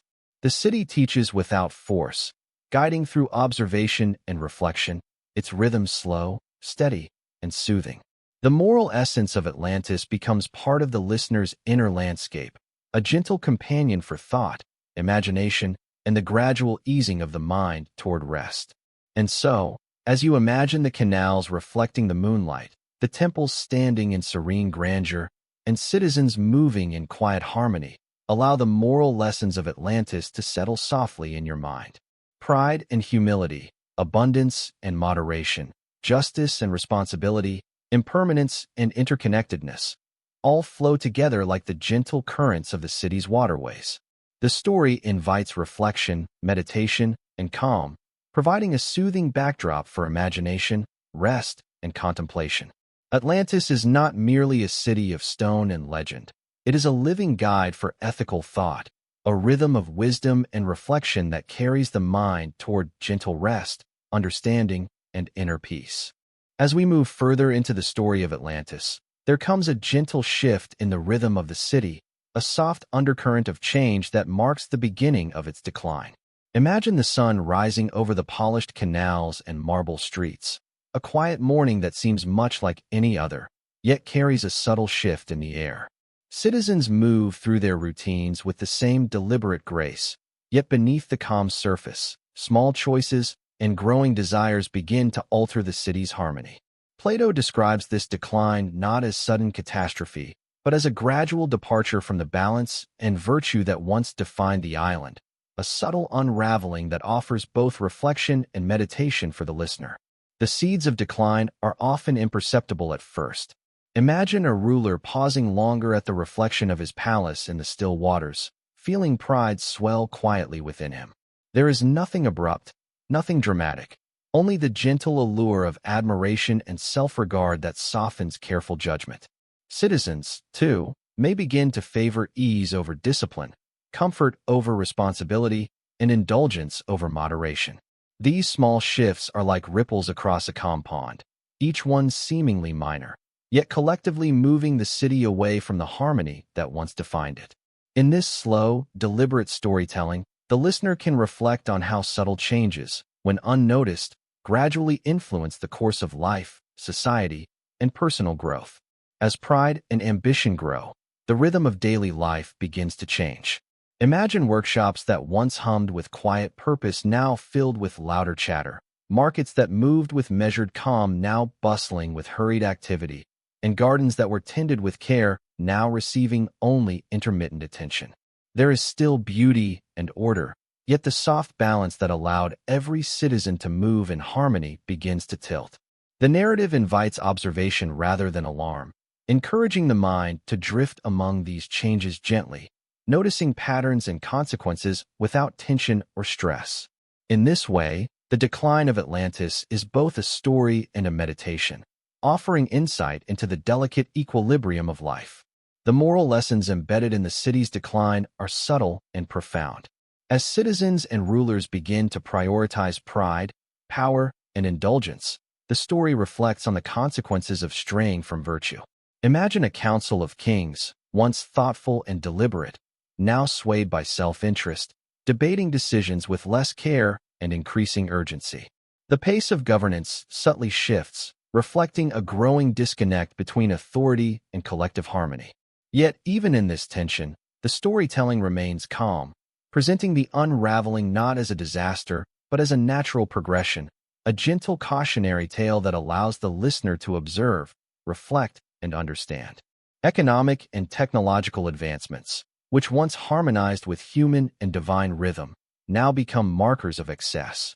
Imagine the canals carrying more boats than before, temples expanded beyond necessity, and festivals growing grander yet heavier, no longer flowing with the calm balance of past times. The marvels that once soothed the spirit now risk overshadowing the gentle rhythm of life. Plato's narrative invites contemplation, suggesting that even progress, when detached from virtue, can disrupt harmony. This subtle tension is presented in a soft, reflective cadence, allowing the listener to consider lessons of moderation, foresight, and ethical mindfulness without urgency or fear. The gods, too, are present in this unfolding decline, not as wrathful figures, but as calm observers. Poseidon, whose presence once guided the city in quiet harmony, now watches as the rhythm of life begins to falter. Imagine the gentle swell of the sea, the whisper of wind through the trees, and the still-flowing canals as reminders that the divine observes, influences, and waits. The story emphasizes that even in decline, the potential for reflection, learning, and realignment exists. The listener is encouraged to absorb this quietly, noticing how subtle shifts in choices and behavior ripple through communities and time, without the pressure of judgment or alarm. Social and cultural life, once carefully balanced and serene, begins to experience the effects of change. Festivals, once meditative celebrations of community, become more elaborate, more focused on spectacle than reflection. Citizens may begin to seek recognition or indulgence rather than harmony, and storytelling may emphasize grandeur over quiet wisdom. Imagine the music of the city carrying a slightly faster tempo, the laughter of children louder and less reflective, the movement of crowds less measured and more impulsive. The narrative maintains a gentle cadence, allowing the listener to sense the change without feeling unsettled, observing the unfolding consequences in a calm, meditative way. The moral undercurrent of Atlantis' decline becomes clearer as the city's virtues are tested. Temperance, humility, justice, and ethical awareness, once foundational, begin to waver in the face of desire, pride, and excess. As our journey through Atlantis continues, we turn now to the marvels and innovations that defined. Imagine an elder speaking softly to a young citizen, cautioning gently about the dangers of overindulgence and self-interest, the words carried lightly over calm waters. The city continues to function, the marvels and canals remain, yet the invisible rhythm that once connected people, leaders, and gods begins to fray. Plato's story encourages reflection. The decline is not sudden, and awareness, wisdom, and virtue can still guide life, even as consequences slowly unfold. The narrative also emphasizes impermanence and interconnectedness. Atlantis' decline serves as a soft meditation on the fragility of even the most magnificent civilizations. Imagine standing on a central hill, gazing over the city, noting both its grandeur and the subtle shifts in rhythm. The story reminds the listener that human effort, though remarkable, is part of a larger pattern, and that mindfulness, balance, and ethical awareness are essential companions to progress and achievement. The calm, immersive delivery allows the mind to absorb these reflections gently, fostering a sense of contemplative awareness rather than alarm. Even as the decline continues, there is beauty in the story's rhythm. The canals still shimmer with sunlight, temples still rise gracefully, and citizens still move with intention. The story presents a gentle tension, showing that life's fragility and imperfection coexist with moments of harmony and reflection. Imagine drifting slowly through streets, gardens, and courtyards, noticing both the subtle disruptions and the enduring grace, the quiet lessons embedded in choices and consequences.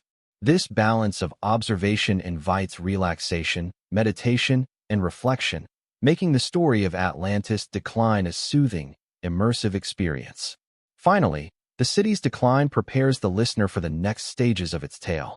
The gentle tension created by subtle shifts in behavior, moral lapse, and imbalance sets the stage for reflection on responsibility, consequence, and the ultimate destiny of Atlantis.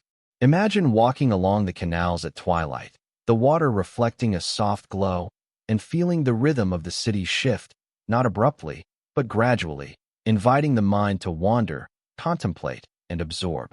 Plato's narrative carries the listener gently forward, blending observation, meditation, and imagination, ensuring that the story remains immersive, soothing, and reflective even as it conveys cautionary lessons about pride, imbalance, and the impermanence of human achievement.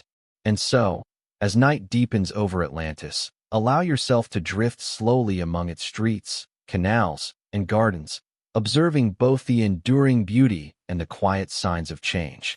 The city's decline is not a spectacle but a meditation, offering insights into balance, morality, and the careful cultivation of virtue. Each ripple across the water, each soft movement of citizens, each gentle reflection of light becomes a guide for contemplation, encouraging rest, reflection, and a calm, immersive journey deeper into the story of Atlantis. A city, the subtle yet remarkable achievements that fill its streets, gardens, and canals with a quiet brilliance. Imagine walking slowly along one of the polished bridges, the water beneath reflecting soft sunlight, and noticing the delicate interplay of design, function, and harmony. The Atlanteans, guided by both divine blessing and human ingenuity, crafted a city where beauty and utility were inseparable, where technology existed not to dazzle and haste, but to integrate seamlessly into life, creating comfort, order, and calm. Each structure, each canal, each device has been conceived to serve the people while preserving serenity and balance. Picture the canals themselves, carefully engineered to carry water throughout the city. These were not merely aesthetic choices, but functional masterpieces designed to allow boats to glide gently, to irrigate gardens, and to maintain a steady flow that harmonized with the rhythm of the tides. Imagine standing on the edge of a canal, feeling the cool breeze and observing the clear water moving with effortless grace, carrying fish, reflections of buildings, and the soft ripple of the oars. Every curve, every bridge, every lock has been placed with both precision and an awareness of natural harmony, so that movement and flow create not only efficiency, but a sense of calm that permeates the city. Atlantean engineers were masters of balance, blending stone, metal, and wood to construct buildings that were both resilient and elegant. Imagine the sunlight glinting softly off polished surfaces, the gentle arch of a doorway that mirrors the curve of the canals, and the quiet hum of activity as citizens move through spaces that are designed with intention. Even simple tools and everyday devices were shaped with care, reflecting a civilization that valued thoughtful design as much as beauty. The work of their hands is not hurried or frantic, but deliberate and mindful, each action contributing to a rhythm that resonates through the city. Consider also the Atlantean marvels of energy and light. Imagine lanterns that glow softly without smoke, illuminating courtyards and halls with a calm, even radiance. The light does not glare or dominate, but moves with the rhythm of daily life, guiding citizens gently through evening streets, across bridges, and into quiet gardens. Each innovation, while remarkable in function, is subtle in effect, designed to maintain the tranquility of the city rather than disrupt it. In this way, technology becomes a companion to serenity, a tool for living thoughtfully, and a reflection of the Atlanteans' understanding of balance between human ingenuity and natural rhythm. Atlantean knowledge also extended into agriculture and sustenance, creating gardens and fields that were as productive as they were harmonious.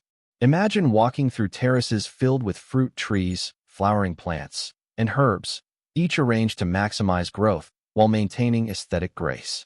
Water flows carefully through channels to nourish the soil, while structures provide shade and shelter, creating microclimates that encourage abundance and stability. The work of farmers and gardeners is quiet and deliberate, a meditation in motion, contributing to the city's self-sufficiency while reflecting the calm orderliness of Atlantean society. Even more remarkable are the Atlantean constructions for communication and learning. Imagine libraries and study halls designed not as cold repositories, but as living spaces where scholars gather in quiet reflection, exchanging ideas and insights. Scrolls and writings are stored meticulously, while soft lighting and open windows ensure a serene atmosphere conducive to contemplation. Citizens can move through these spaces at their own pace, absorbing knowledge gently and without haste. Here, learning is a rhythm, a steady flow of understanding, not a race or a competition. Each detail, from the height of a bookshelf to the placement of a table, has been considered to enhance calm focus and intellectual growth. As we drift further into the story of Atlantis, the gentle undercurrent of change grows more noticeable, and with it comes the subtle theme of warnings unheeded and the quiet growth of hubris. Imagine walking slowly along the polished streets and quiet canals of the city, observing citizens and rulers alike, their movements calm yet infused with the soft stirrings of ambition. Plato's story presents this phase not as dramatic chaos, but as a gradual, almost imperceptible shift, a meditation on the human tendency to overlook guidance when comfort and power become familiar companions.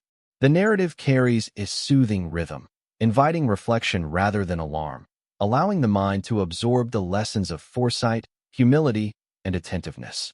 Warnings arrive in the form of gentle signs and small voices of counsel, yet they are easily ignored in the midst of pride. Imagine a quiet elder advising a young ruler, his words measured, soft, and full of calm wisdom, yet met with a polite nod and little change in action. Even the gods, whose presence once guided the city with subtle precision, send quiet reminders, slight ripples in the water, an unusual pattern in the wind, or the distant murmuring of the sea, inviting attention without coercion.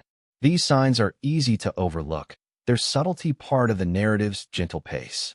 The story encourages mindfulness, illustrating how even small lapses in attentiveness can ripple outward, altering the harmony that once sustained life in the city. Hubris, in the calm rhythm of Atlantis, grows slowly and quietly. Imagine a ruler surveying the city from a temple terrace, the sunlight glinting off marble and water, feeling a soft sense of pride and self-assurance. There is nothing violent or dramatic in this moment. Rather, it is a gentle, seductive expansion of self-regard, an internal shift that alters perception subtly over time. Citizens may begin to follow suit, valuing recognition, indulgence, or control more than balance and restraint. In this way, the story teaches a reflective lesson. Pride and overconfidence do not always appear as abrupt or frightening events. They often accumulate quietly, reshaping choices and actions in imperceptible yet meaningful ways. Even as hubris grows, the city continues to function beautifully on the surface. Canals reflect the sunlight, gardens bloom with care, and citizens move through streets and courtyards with measured grace. Yet beneath this calm exterior, small deviations from virtue begin to accumulate. Imagine a council meeting where decisions are made more for personal gain than collective harmony, a festival subtly emphasizing spectacle over reflection, or a temple ritual observed more for appearances than genuine meditation. Each instance is minor in isolation, yet together they form a quiet narrative of moral drift. Plato presents this with a gentle cadence, guiding the listener to absorb the lessons without tension, using imagination as a mirror for reflection and calm understanding. Warnings ignored also reflect the delicate interplay between human action and divine guidance. Poseidon's presence, once a steady rhythm throughout the city, remains subtle but perceptible. Imagine a gentle swell of the sea, a soft whisper of wind through the trees, or the slow, steady movement of water through the canals, all quiet reminders of the balance that once governed life. The Atlanteans may sense these cues yet choose to continue along paths driven by ambition, pride, or indulgence. The story emphasizes that divine guidance does not force action. It invites harmony, reflection, and awareness. This subtlety reinforces the bedtime-style rhythm, allowing the listener to meditate on ethical attention without feeling admonished or alarmed. Cultural and civic life begins to feel the effects of hubris. Festivals, once serene celebrations of harmony and reflection, grow grander and more elaborate. Imagine the soft music carrying across courtyards now interspersed with louder sounds, decorative arrangements becoming more ornate, and citizens seeking personal recognition within communal rituals. Even in these moments, the narrative maintains a calm cadence, portraying human tendencies gently rather than judgmentally. The listener is invited to observe, reflect, and consider parallels in their own life, absorbing the lessons quietly as the story unfolds. Interpersonal dynamics subtly shift as well. Friends, neighbors, and even leaders may begin to prioritize self-interest over communal well-being. Imagine a quiet market or garden where conversations carry subtle tension, the soft murmur of voices reflecting increasing ambition or desire for recognition. Even these changes are gentle in tone, creating an almost imperceptible undercurrent that slowly influences the rhythm of life in the city. Plato presents this progression with measured care, demonstrating how small, quiet choices can accumulate into larger consequences while maintaining the meditative, immersive pace that encourages relaxation and reflection. The lessons of hubris are also tied to the city's external ambitions. Atlantis, once a harmonious society, begins to extend its influence, subtly asserting authority over neighboring lands and communities. Imagine the soft swell of ships departing along calm waters, carrying emissaries and trade goods, their movements orderly yet suggestive of ambition. These actions are not chaotic or violent in themselves. They are gentle ripples of influence, which, over time, reflect the growing self-assurance of the Atlanteans and the quiet neglect of humility. The listener is encouraged to perceive this unfolding like waves on a tranquil sea, absorbing the lessons without stress, observing how expansion without reflection can quietly shift the balance of power. Even within temples and places of reflection, the influence of hubris is present. Imagine a priest or advisor offering calm guidance, only to have their words politely acknowledged but slowly forgotten. Rituals may continue, but their depth and intention subtly shift, moving from meditative reflection toward outward performance. Plato's storytelling maintains serenity, portraying these shifts as part of the natural rhythm of human experience, allowing the listener to meditate on the importance of attentiveness, humility, and alignment with greater rhythms of life. And so, the city moves forward, carrying both its beauty and its subtle moral drift. Imagine walking along polished bridges, past reflective canals, and through flowering gardens, sensing both the grandeur and the quiet lessons embedded in each choice, each action, each ripple of influence.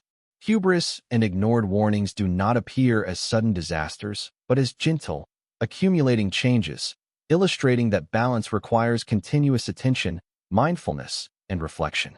The story encourages calm observation, gentle contemplation, and immersive visualization, ensuring the listener remains soothed even as the narrative conveys the unfolding consequences of pride and inattention. Finally, as night settles over Atlantis, the city's rhythm softens once more, the canals reflecting starlight, lanterns glowing faintly, and citizens moving slowly toward rest. Within this calm, the gentle moral lessons of warnings ignored and quiet hubris settle into the listener's imagination. They remind us that even subtle shifts in attention, pride, and mindfulness can ripple outward, affecting the course of life, relationships, and communities. The story carries forward with a serene cadence, blending observation, reflection, and imagination, preparing the mind for rest while guiding it gently toward understanding the deeper lessons of Atlantis. As the story of Atlantis flows gently onward, subtle signs begin to emerge, indicating that the city's delicate balance is slowly shifting toward change. Imagine the sun rising softly over the polished canals and marble streets, casting a warm, golden light across gardens and courtyards, and notice the slight, almost imperceptible shifts in rhythm and behavior. Plato presents these signs not as immediate catastrophe, but as quiet whispers of consequence, gentle reminders of the natural order and the delicate interplay between virtue, ambition, and the forces that govern both.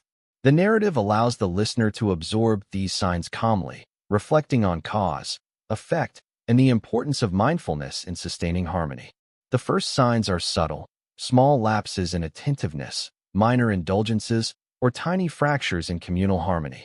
Imagine citizens beginning to move a little faster, voices carrying slightly more urgency, and decisions being made with less careful deliberation. Even the canals, which once flowed in perfect, soothing rhythm, carry soft ripples that hint at minor disruptions. These are not dramatic or frightening. Rather, they are gentle indicators, like a soft breeze stirring leaves in a calm forest, encouraging observation, reflection, and awareness. The listener can drift through these details slowly, letting the story's rhythm guide a meditative contemplation of human nature and consequence. Natural elements begin to reflect the subtle tension as well. Imagine clouds gathering lightly on the horizon, the wind carrying hints of change, or the tide in the canals shifting slightly, yet without harshness or alarm. The city's temples, gardens, and bridges remain intact and magnificent, yet the harmony that once defined every movement and interaction begins to waver ever so slightly. Plato presents these signs with a calm, immersive cadence, allowing the listener to visualize the scene gently, noticing nuances rather than being startled by dramatic shifts. Each element, the water, the wind, the architecture, and the people, intertwines to create a reflective, serene atmosphere even as the narrative hints at impending challenges. Social interactions carry their own subtle messages. Imagine citizens speaking more frequently of personal gain or recognition, councils debating with slightly less patience, and celebrations emphasizing grandeur over reflection. These are not catastrophic changes, only gentle ripples that hint at a shift in priorities. Even friendships and family interactions may show small deviations, a quiet impatience here, a soft disregard there, which collectively point toward the slow accumulation of consequences. The story invites calm awareness, allowing the listener to absorb these details meditatively, noticing how small changes in behavior and attention can influence the broader rhythm of society. Religious and moral signals also emerge, understated yet significant. Poseidon's influence, once a steady, guiding presence, manifests in gentle reminders, the soft ebb and flow of the sea, the subtle quiver of wind through leaves, the quiet movement of shadows across temple floors. These signals, intended to guide citizens toward reflection and alignment, are often overlooked as pride and indulgence increase. Imagine walking along the canals at dawn, hearing the faint ripple of water and feeling the soft weight of divine presence, a gentle reminder that harmony is fragile and must be nurtured with attentiveness, patience, and humility. Economic and technological indicators mirror these subtle shifts. Imagine canals carrying more boats than usual, workshops filled with hurried chatter, and gardens tended less consistently than in past seasons. Even the magnificent constructions of Atlantis, previously symbols of careful planning and balance, now show hints of strain as priorities shift toward expansion and display rather than harmony and thoughtful utility. The story's calm narration allows these observations to unfold like a quiet meditation, teaching the listener to notice patterns, cause and effect, and the interconnectedness of human action without alarm or tension. Cultural expressions, too, begin to carry signs of subtle imbalance. Festivals grow in size and spectacle, music flows with slightly faster tempo, and art becomes more ornate and attention-seeking than reflective. These shifts, gentle as they are, illustrate the quiet ways hubris can manifest in daily life. Imagine observing citizens moving through these celebrations with soft urgency, laughter slightly louder, rituals slightly less meditative, and decorations slightly more ostentatious. Plato presents these signs with a soothing cadence, allowing the listener to observe cause and effect in a reflective, contemplative manner, appreciating the lessons of balance, mindfulness, and moderation. The story also draws attention to the quiet consequences of ignoring counsel. Advisors, elders, and sages offer guidance with soft voices and gentle gestures, yet these messages are increasingly overlooked. Imagine a council meeting where wise words are absorbed politely, but without true integration, leaving decisions increasingly influenced by pride, desire, or comfort. Even these seemingly minor lapses ripple through the city's fabric, subtly altering rhythm, behavior, and priorities. The narrative frames these developments as contemplative lessons, allowing the listener to absorb reflection without tension, imagining the unfolding with gentle curiosity and calm awareness. The cumulative effect of these signs builds a slow, meditative tension. Imagine standing at the edge of a central canal at dusk, watching lanterns reflect in the water, hearing the soft murmur of the city, and sensing the underlying currents of change.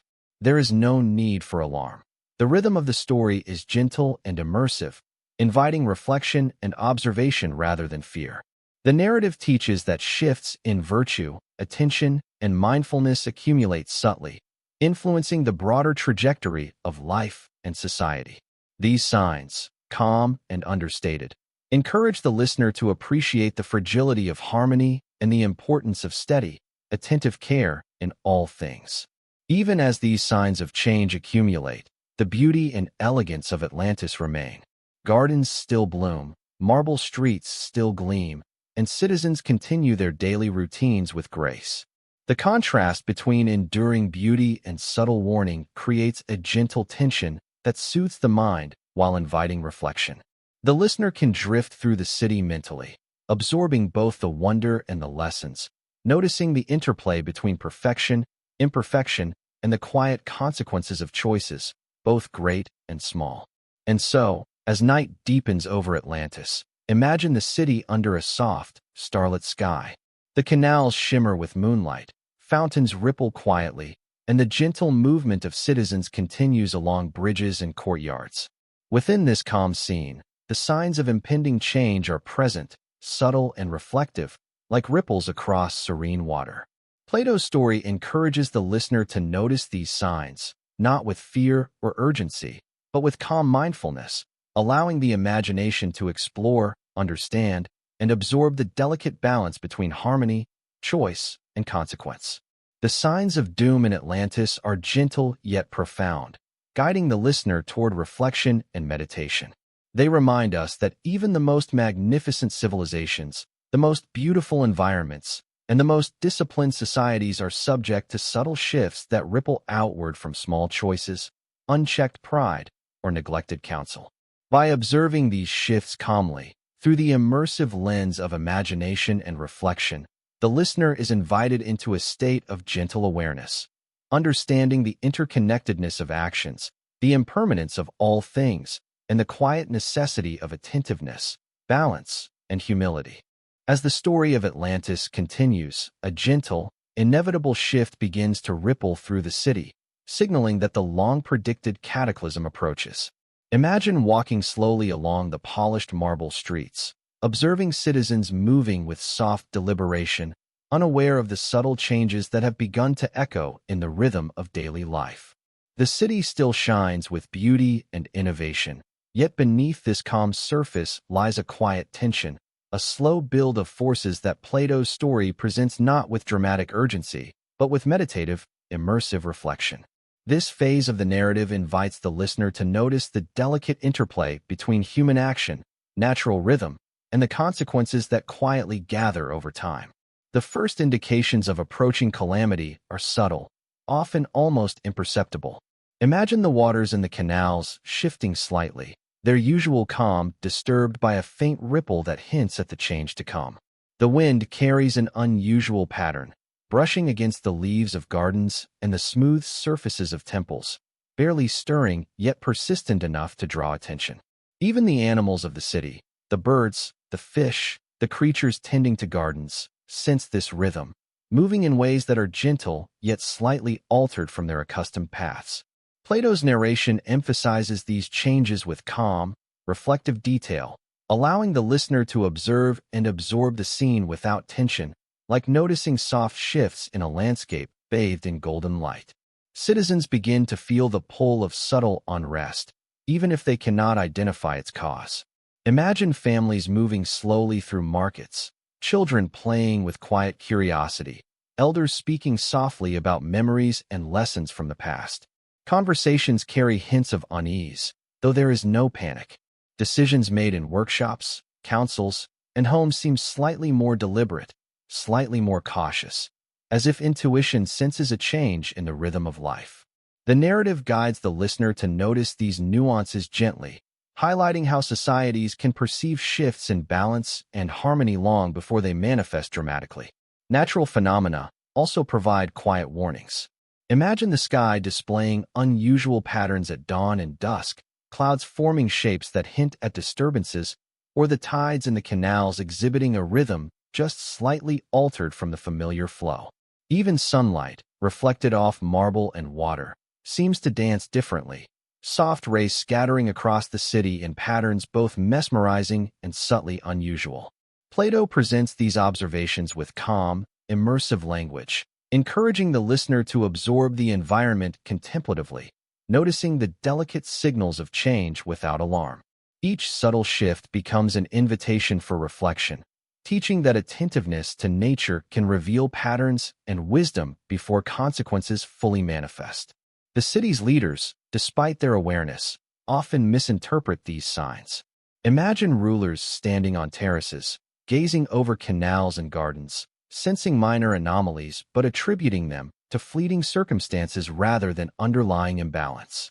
Advisors offer counsel in quiet tones, yet the subtlety of the warning is sometimes lost in pride, distraction, or desire for continued prosperity. Plato's story emphasizes that hubris and inattention, even in minor forms, accumulate over time, quietly altering the fate of a society. The narrative remains calm, meditative, and immersive, allowing the listener to observe the unfolding consequences gently, without feeling rushed or fearful. Even the city's technological and architectural marvels, which once served as a testament to balance and innovation, begin to show early signs of vulnerability.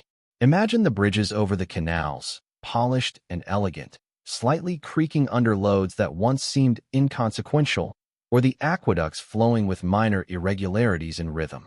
These changes are not dramatic. They are gentle reminders of the impermanence of even the most carefully constructed systems.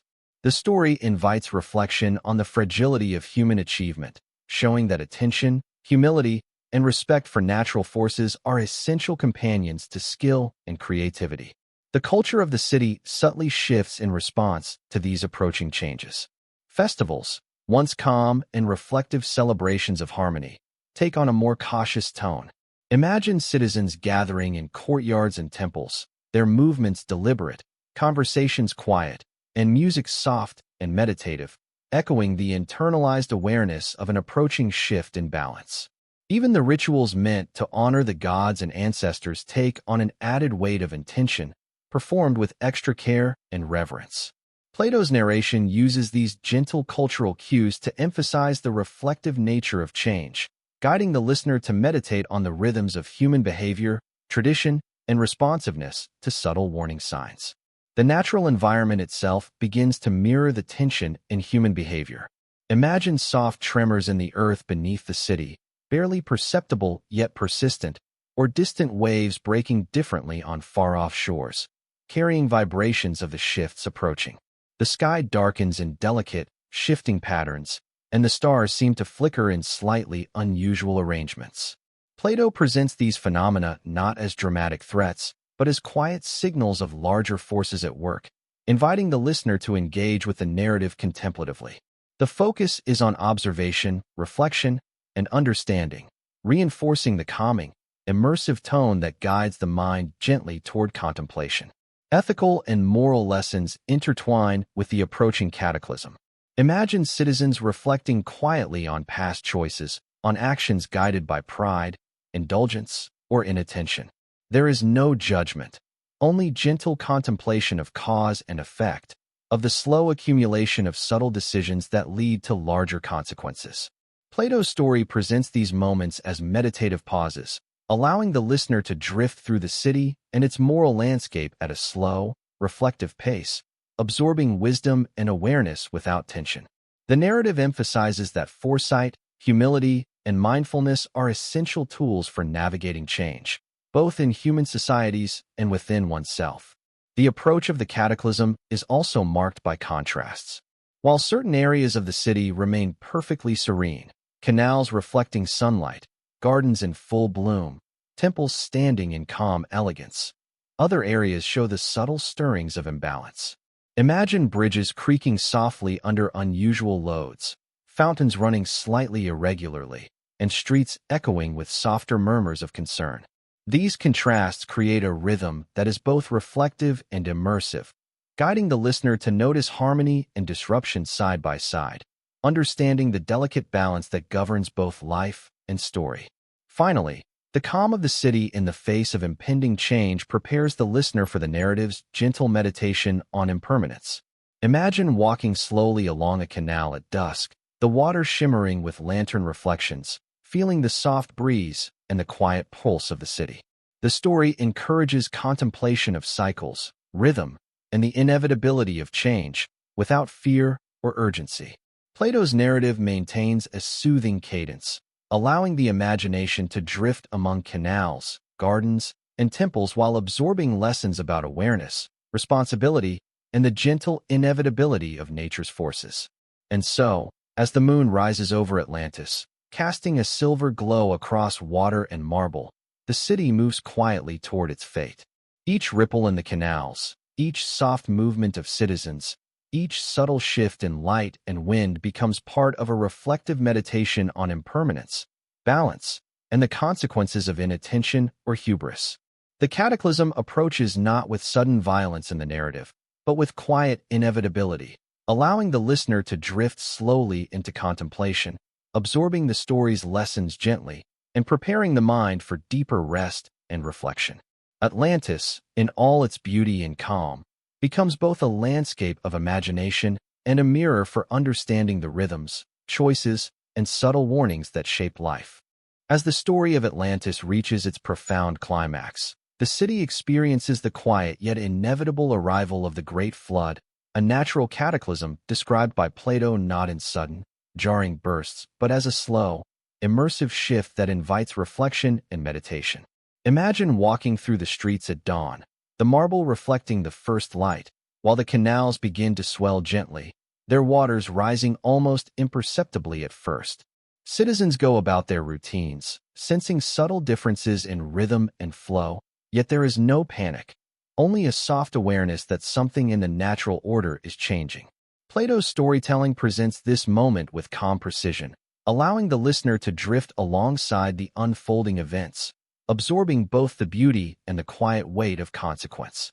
The rising waters are the first gentle signs of disruption, moving steadily through the concentric canals and flowing into gardens and marketplaces.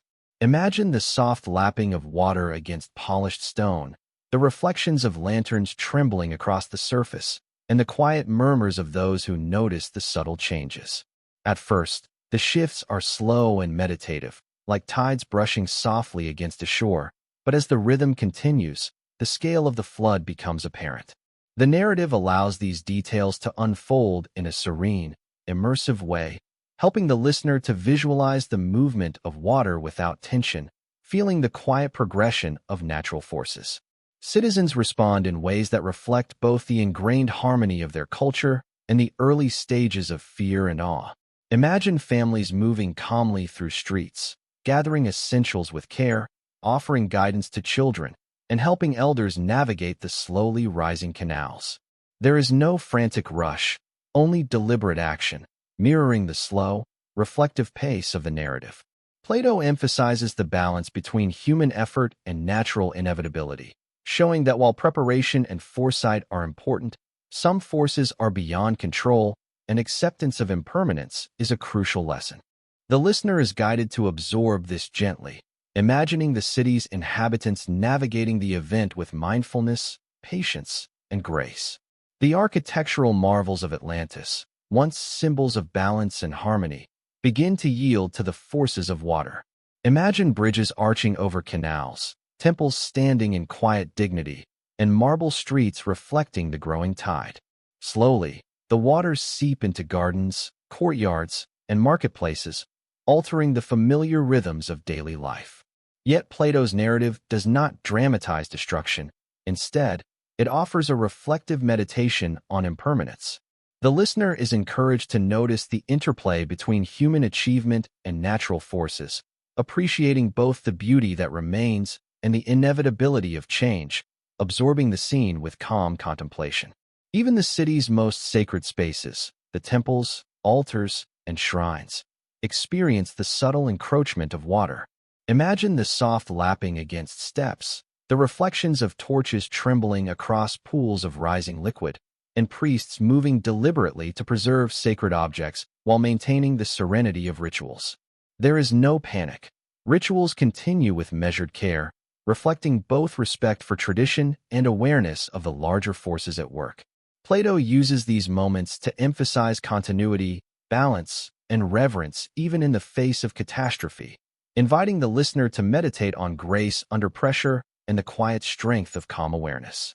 The people of Atlantis, despite the growing flood, demonstrate resilience and connection.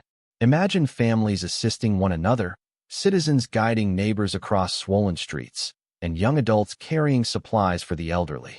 The city's culture of mindfulness, patience, and reflection shapes their response, creating a sense of shared rhythm even amid rising water.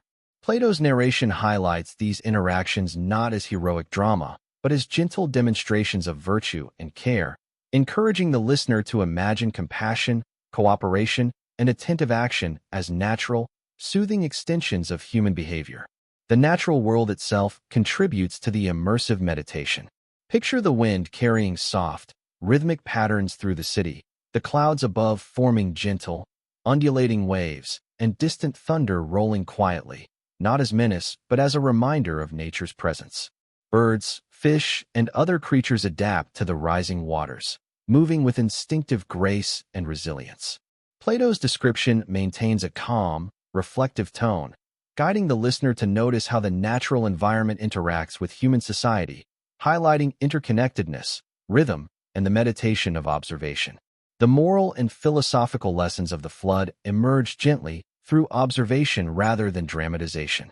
The city's decline and destruction illustrate the consequences of pride, inattention, and the slow accumulation of hubris, yet Plato frames these lessons in a meditative, immersive tone. Imagine a child noticing the change in water level, elders reflecting quietly on past decisions, and citizens adjusting their actions thoughtfully, absorbing the significance without panic.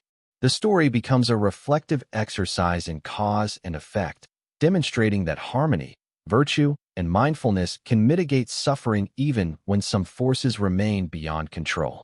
In the midst of the flood, Atlantis retains its aesthetic and cultural beauty for a brief, fleeting moment. Imagine lanterns glowing softly through rain and mist, marble structures reflecting the shifting water, and gardens appearing suspended in reflective pools. These images, described calmly and slowly, invite the listener to meditate on impermanence and beauty simultaneously. Even as destruction progresses, the narrative emphasizes the coexistence of marvel and vulnerability, providing a soothing, immersive contrast that encourages reflection on the cycles of creation, enjoyment, and loss. As the flood deepens, the rhythm of the city changes subtly yet inexorably. Citizens move with heightened awareness, the waters reshaping streets, bridges, and canals into unfamiliar paths. Imagine families using boats to navigate once solid streets, priests guiding rituals on higher terraces, and musicians playing soft, reflective notes to soothe spirits. Plato presents these changes in a slow, deliberate cadence, allowing the listener to feel the ebb and flow of events without alarm, appreciating both the resilience and vulnerability of Atlantis. The story becomes a meditative landscape in which imagination, reflection, and calm coexist with the narrative of inevitable change. Even the most subtle human actions during the flood are imbued with significance. Imagine a neighbor offering a hand to another, a young adult carrying a precious object to safety, or an elder pausing to reflect quietly amidst the shifting waters. These small, deliberate choices highlight the continued presence of virtue, mindfulness, and ethical awareness, even in moments of transformation. Plato's narration emphasizes these moments gently, guiding the listener to contemplate the quiet ways in which human behavior interacts with broader forces, and how grace, patience, and reflection can persist even when the familiar world is altered. Finally, as the waters rise and Atlantis moves closer to its complete transformation, the city becomes a living meditation on impermanence, consequence, and interconnectedness. Imagine drifting above the marble streets in imagination, observing the patterns of water, light, and movement, sensing the rhythms of human action intertwined with natural forces. The narrative encourages the listener to reflect calmly on pride, humility, foresight, and attentiveness, absorbing both the tragedy and beauty of the moment with gentle awareness. Atlantis, in its final hours, becomes not just a tale of destruction but a serene, immersive reflection on the cycles of creation, balance, and change that govern both human life and the natural world. As the waters recede and the great flood leaves its mark on the landscape of Atlantis, the story shifts to those who survived, carrying with them the quiet lessons of a city lost to both time and tide. Imagine walking slowly along the soft edges of the flooded canals, now calmer and reflecting the soft glow of the moon, and noticing the few who move with deliberate care through what remains. Plato presents these survivors not in dramatic panic, but as gentle witnesses to history, carrying memories, wisdom, and reflection through the serene aftermath. The narrative invites the listener to drift alongside them, absorbing the calm rhythm of observation and the subtle lessons embedded in survival. Survivors of Atlantis navigate a landscape that has shifted entirely from the familiar. Imagine families carefully stepping over debris, guiding children through reflective pools, and quietly helping elders maintain balance on softened ground. The city's marble streets, once polished and predictable, are now uneven and reflective, echoing both beauty and loss. Yet there is no rush, no frantic energy, only deliberate, thoughtful movement. Plato emphasizes the continued presence of mindfulness and reflection, illustrating that even in the face of profound change, human awareness and attention can preserve calm, dignity, and clarity. The lessons remembered by survivors are subtle and profound. Imagine elders recounting the story of Atlantis to younger generations in soft tones, emphasizing balance, humility, and attentiveness rather than fear. The children listen quietly, absorbing not only the tale of grandeur and destruction, but also the reflective moral rhythms embedded in everyday life. How pride, indulgence, and inattention can ripple outward, and how mindfulness, virtue, and care can sustain harmony. Plato's storytelling encourages the listener to absorb these lessons contemplatively, allowing the imagination to drift slowly through both narrative and moral reflection. The survivors carry cultural memory in gentle ways. Imagine rituals performed on the banks of calm waters, songs sung softly to honor the lost city, and artistic expressions capturing the beauty and complexity of what once was. Even in diminished circumstances, these actions maintain a rhythm of reflection and reverence, preserving the essence of Atlantis values. Plato's narrative frames this preservation as a meditation, encouraging the listener to consider the quiet resilience of human memory, the power of cultural transmission, and the importance of carrying wisdom forward even when circumstances change. Human behavior, even after the disaster, reflects the core virtues once celebrated in Atlantis. Imagine neighbors assisting one another to build temporary shelters, young adults tending gardens to grow food, and elders guiding decisions with gentle wisdom. These actions, small yet deliberate, illustrate that virtue and attentiveness do not disappear with disaster. They adapt, evolve, and continue in new forms. The narrative invites calm observation of these details, allowing the listener to imagine the continuity of care, responsibility, and mindfulness in a transformed world. The environment, though altered, continues to offer lessons. Picture the sun rising over partially submerged terraces, the moon reflecting in pools that once were canals, and the gentle movement of wind through trees reshaped by the flood.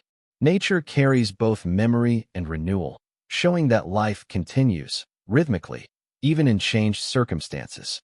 Plato emphasizes these patterns to encourage reflection on impermanence, resilience, and adaptation, allowing the listener to meditate on the interplay between human action, natural forces, and the enduring cycles of life.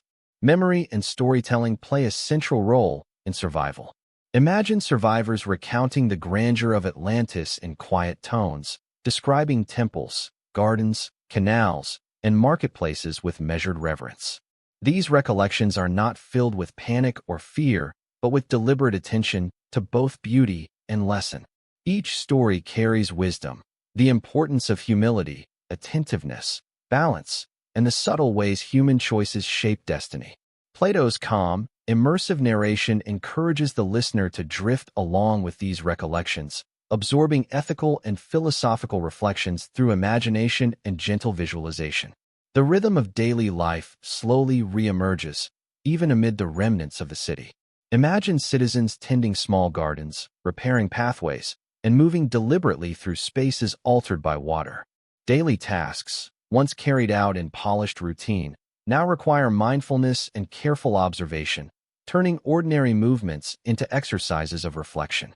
Plato uses these descriptions to emphasize that life continues rhythmically, even after profound change, and that each action, no matter how small, contributes to renewed harmony, stability, and inner peace. The survivor's reflections extend to human virtue itself. Imagine elders speaking of pride, hubris, moderation, and attentiveness, illustrating the subtle consequences of prior choices.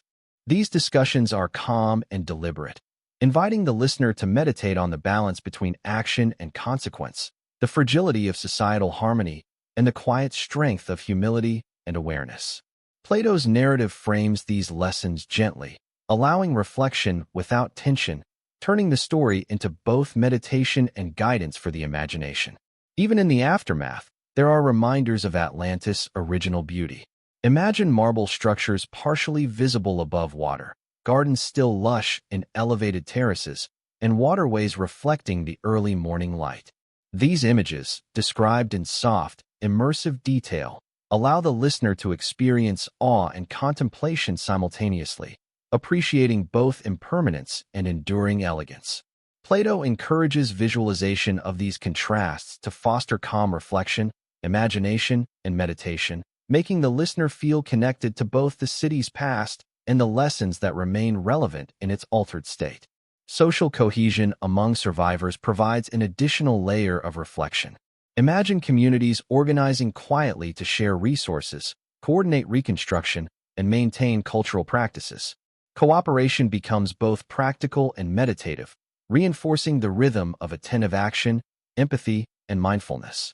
Plato emphasizes these interactions gently, illustrating that even in the shadow of disaster, harmony, virtue, and careful observation can guide human behavior and sustain both physical and emotional well-being.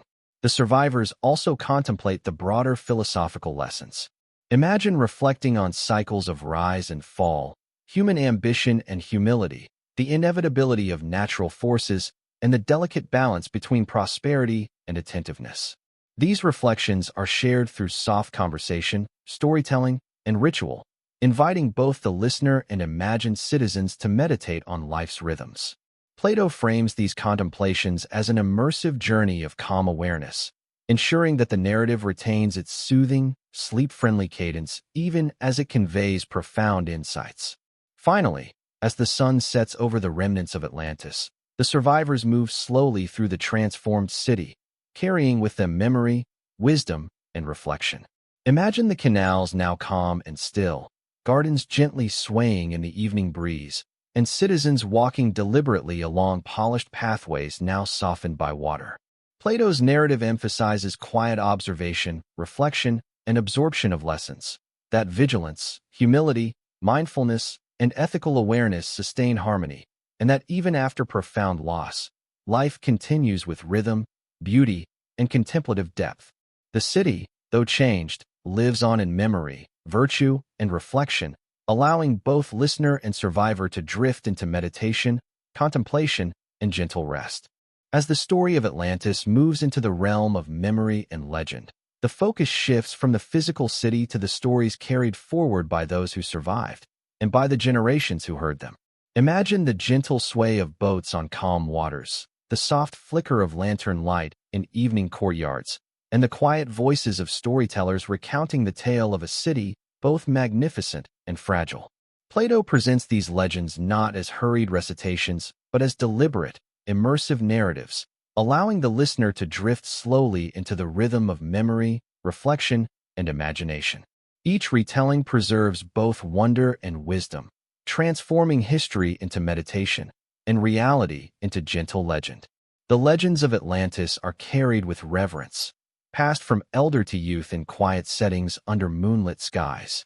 Imagine families gathered in soft circles on terraces or near warm hearths, listening as elders speak of marble streets, flowing canals, and lush gardens, their voices measured and calming. The stories emphasize not only the grandeur of the city, but also the subtle lessons woven into daily life, the importance of balance, attentiveness, humility, and ethical awareness. Plato frames these moments as reflective, immersive exercises, inviting the listener to observe, visualize, and internalize the teachings at a gentle pace, encouraging mental drift and calm contemplation. Storytellers highlight both the marvel and the fragility of Atlantis.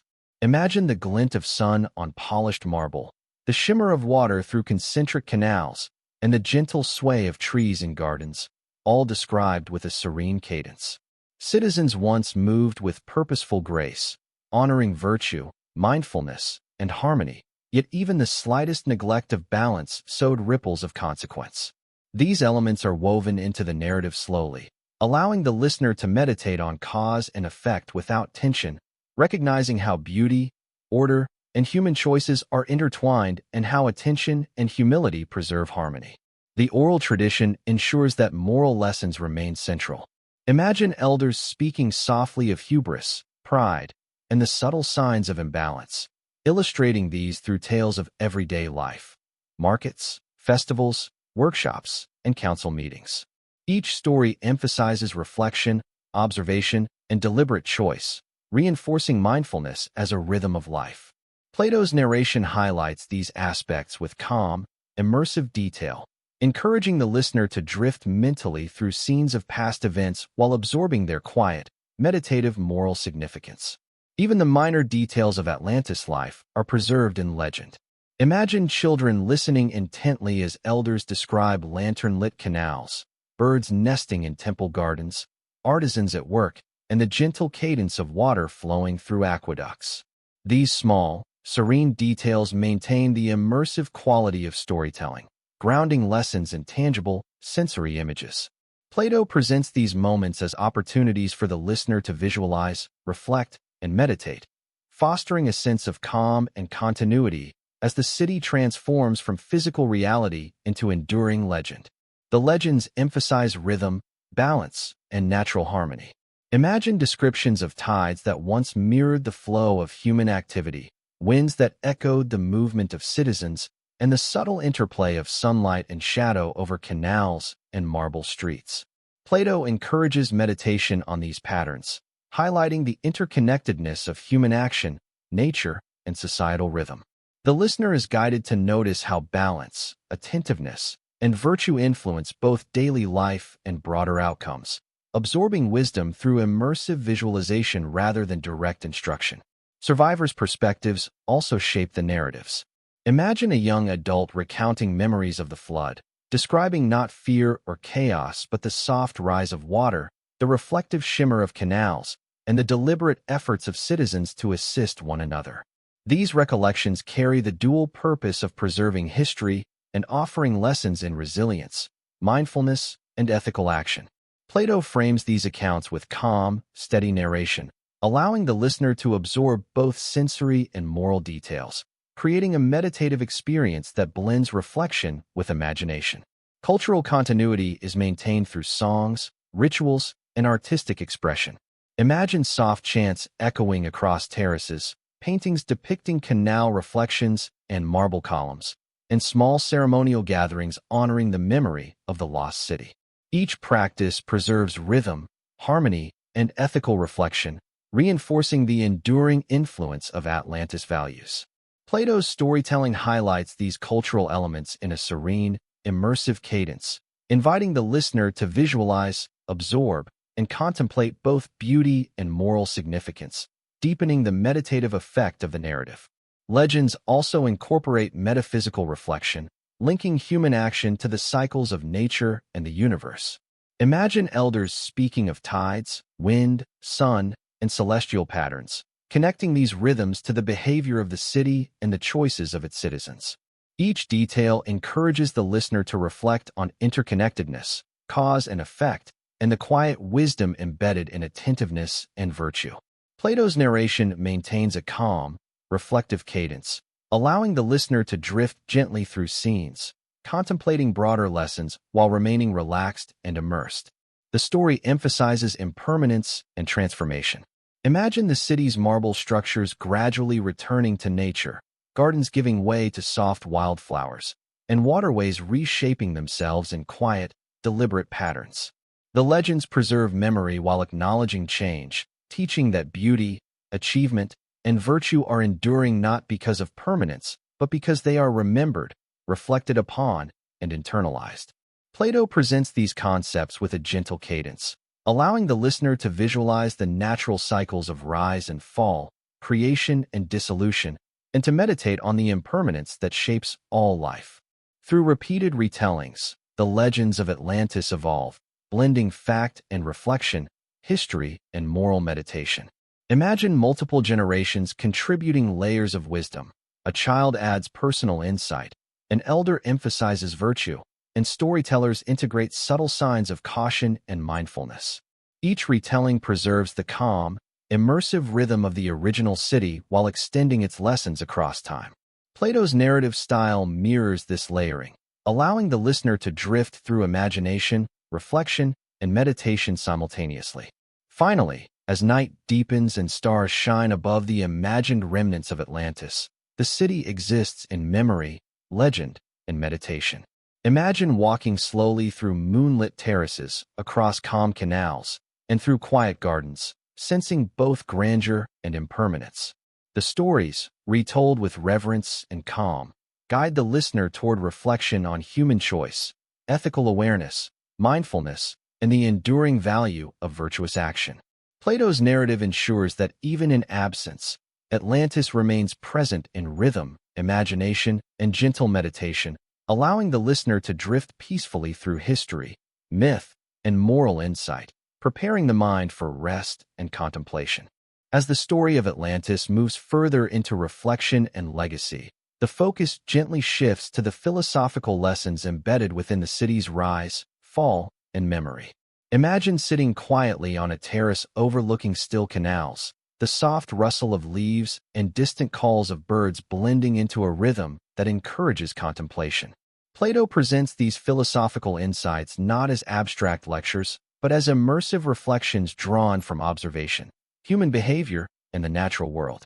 The listener is invited to drift slowly into the calm understanding of balance, virtue, impermanence, and interconnectedness, absorbing wisdom in the same gentle cadence that carries them through the narrative. The legacy of Atlantis is a meditation on balance.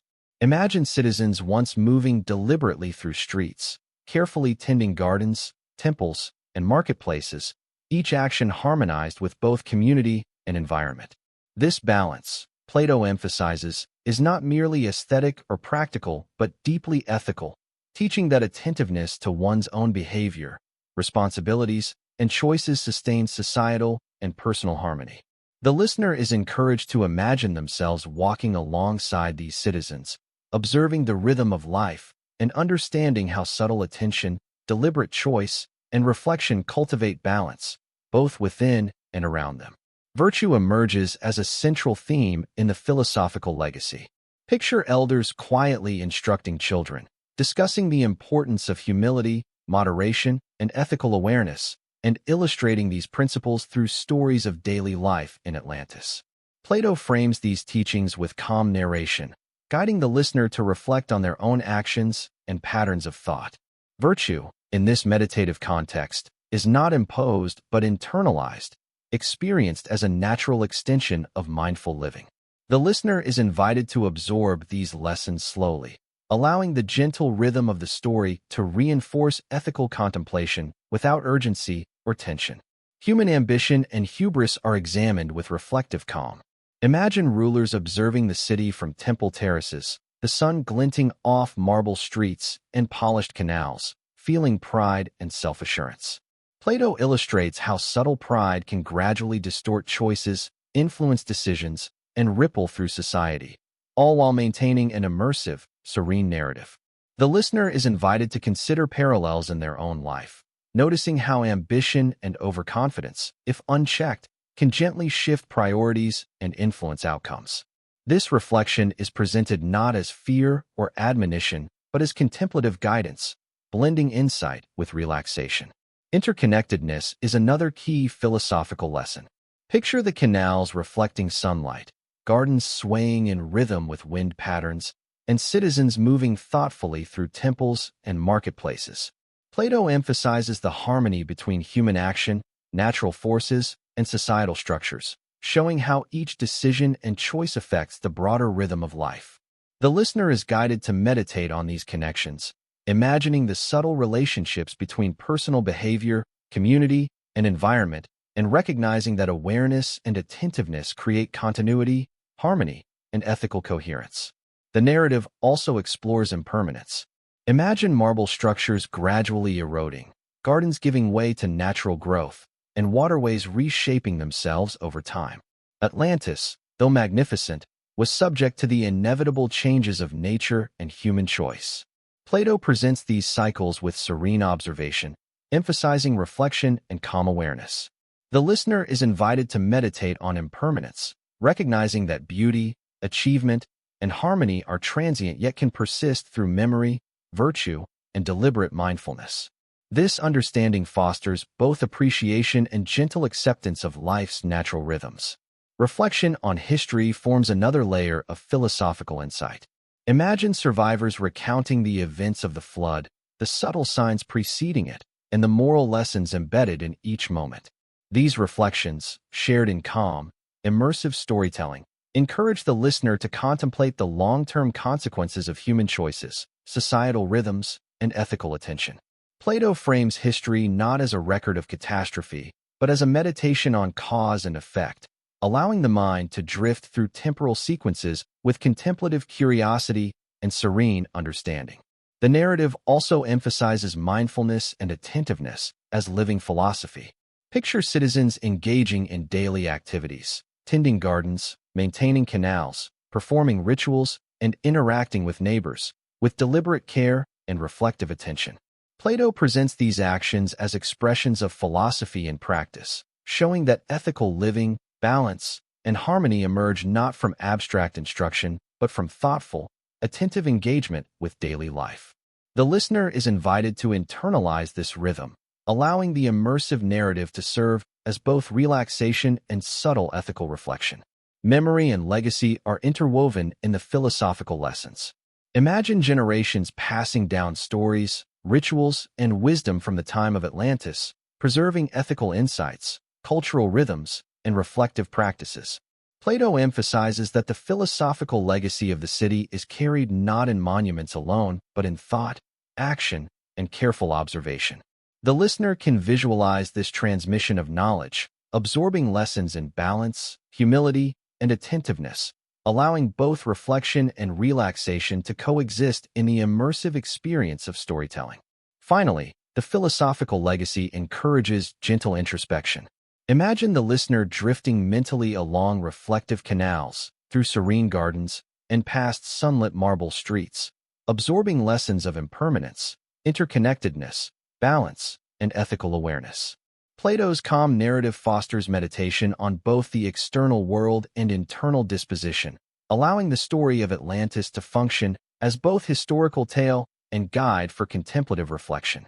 The listener is gently guided toward awareness, understanding, and relaxation simultaneously, preparing the mind for restful absorption of both story and insight.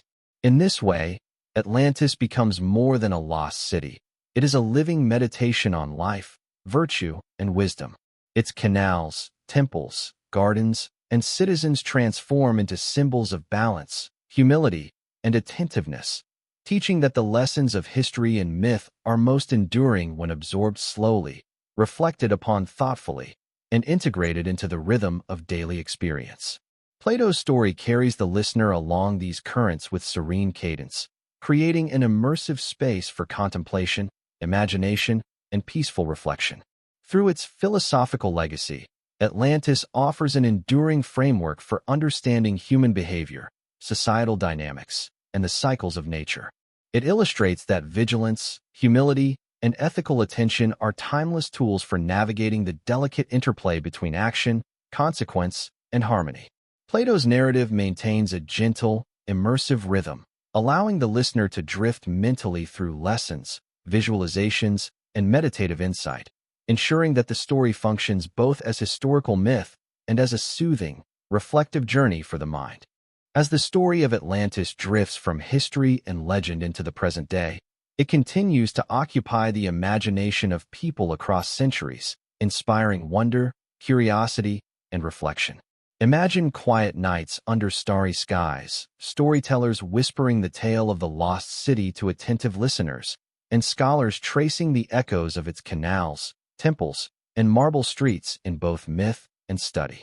Plato's narrative guides the listener to explore these modern imaginings slowly, with a gentle cadence that fosters reflection, meditation, and relaxed immersion. The city, though long vanished physically, lives on in the rhythms of imagination, memory, and the stories that carry it forward. The enduring allure of Atlantis lies in its mystery. Imagine readers and thinkers pondering the rise and fall of a city so beautiful and harmonious, yet ultimately lost to hubris, nature, and time. The story sparks quiet curiosity, encouraging reflection on both human potential and vulnerability. Plato presents this fascination in a calm, immersive tone, allowing the listener to drift through layers of speculation, visualization, and contemplation, feeling the gentle pull of wonder without urgency or distraction. Each imagined detail, from sunlit canals to serene gardens, provides both relaxation and meditation. Atlantis' story has inspired artistic creation for centuries. Picture painters capturing reflective waterways, sculptors recreating temple columns, and musicians composing gentle melodies to evoke the city's beauty and tranquility. Even in modern imagination, these artistic expressions maintain a reflective rhythm, emphasizing harmony, balance, and serenity rather than chaos or spectacle. Plato's storytelling mirrors this artistic attention, offering the listener opportunities to visualize, absorb, and meditate on both beauty and philosophical significance. The immersive narrative becomes a mental gallery, with images and ideas flowing gently, preparing the mind for rest and contemplation. Modern thinkers also use the story of Atlantis to reflect on ethics, society, and human behavior. Imagine quiet discussions in libraries, classrooms, and personal reflections, analyzing how ambition, pride, and inattentiveness contributed to the city's fall, while mindfulness, virtue, and community fostered harmony. Plato's narrative encourages the listener to consider these lessons slowly, observing the parallels between ancient patterns and contemporary life, and allowing meditative reflection on cause, consequence, and ethical awareness. The story becomes both historical myth and contemplative guide, blending imagination with introspective insight. The natural world of Atlantis continues to influence modern imagination. Picture flowing waterways, lush gardens, and sun-drenched terraces preserved in mental visualization, offering a sense of calm and serenity. These images create a rhythm that mirrors both the city's former harmony and the listener's contemplative mind. Plato emphasizes this connection, allowing the listener to drift gently through imagined landscapes, noticing subtle details like rippling water, swaying trees, and soft sunlight, fostering relaxation and immersive reflection on beauty, balance, and impermanence.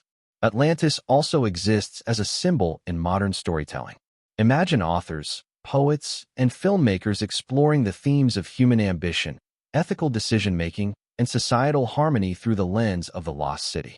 The narrative allows these reinterpretations to unfold slowly in the mind, highlighting both cautionary lessons and the enduring appeal of wonder and imagination. Plato's calm, immersive storytelling provides a foundation for these reflections, enabling the listener to integrate the symbolic significance of Atlantis into personal meditation and gentle visualization. The city's disappearance continues to inspire both speculation and philosophical thought.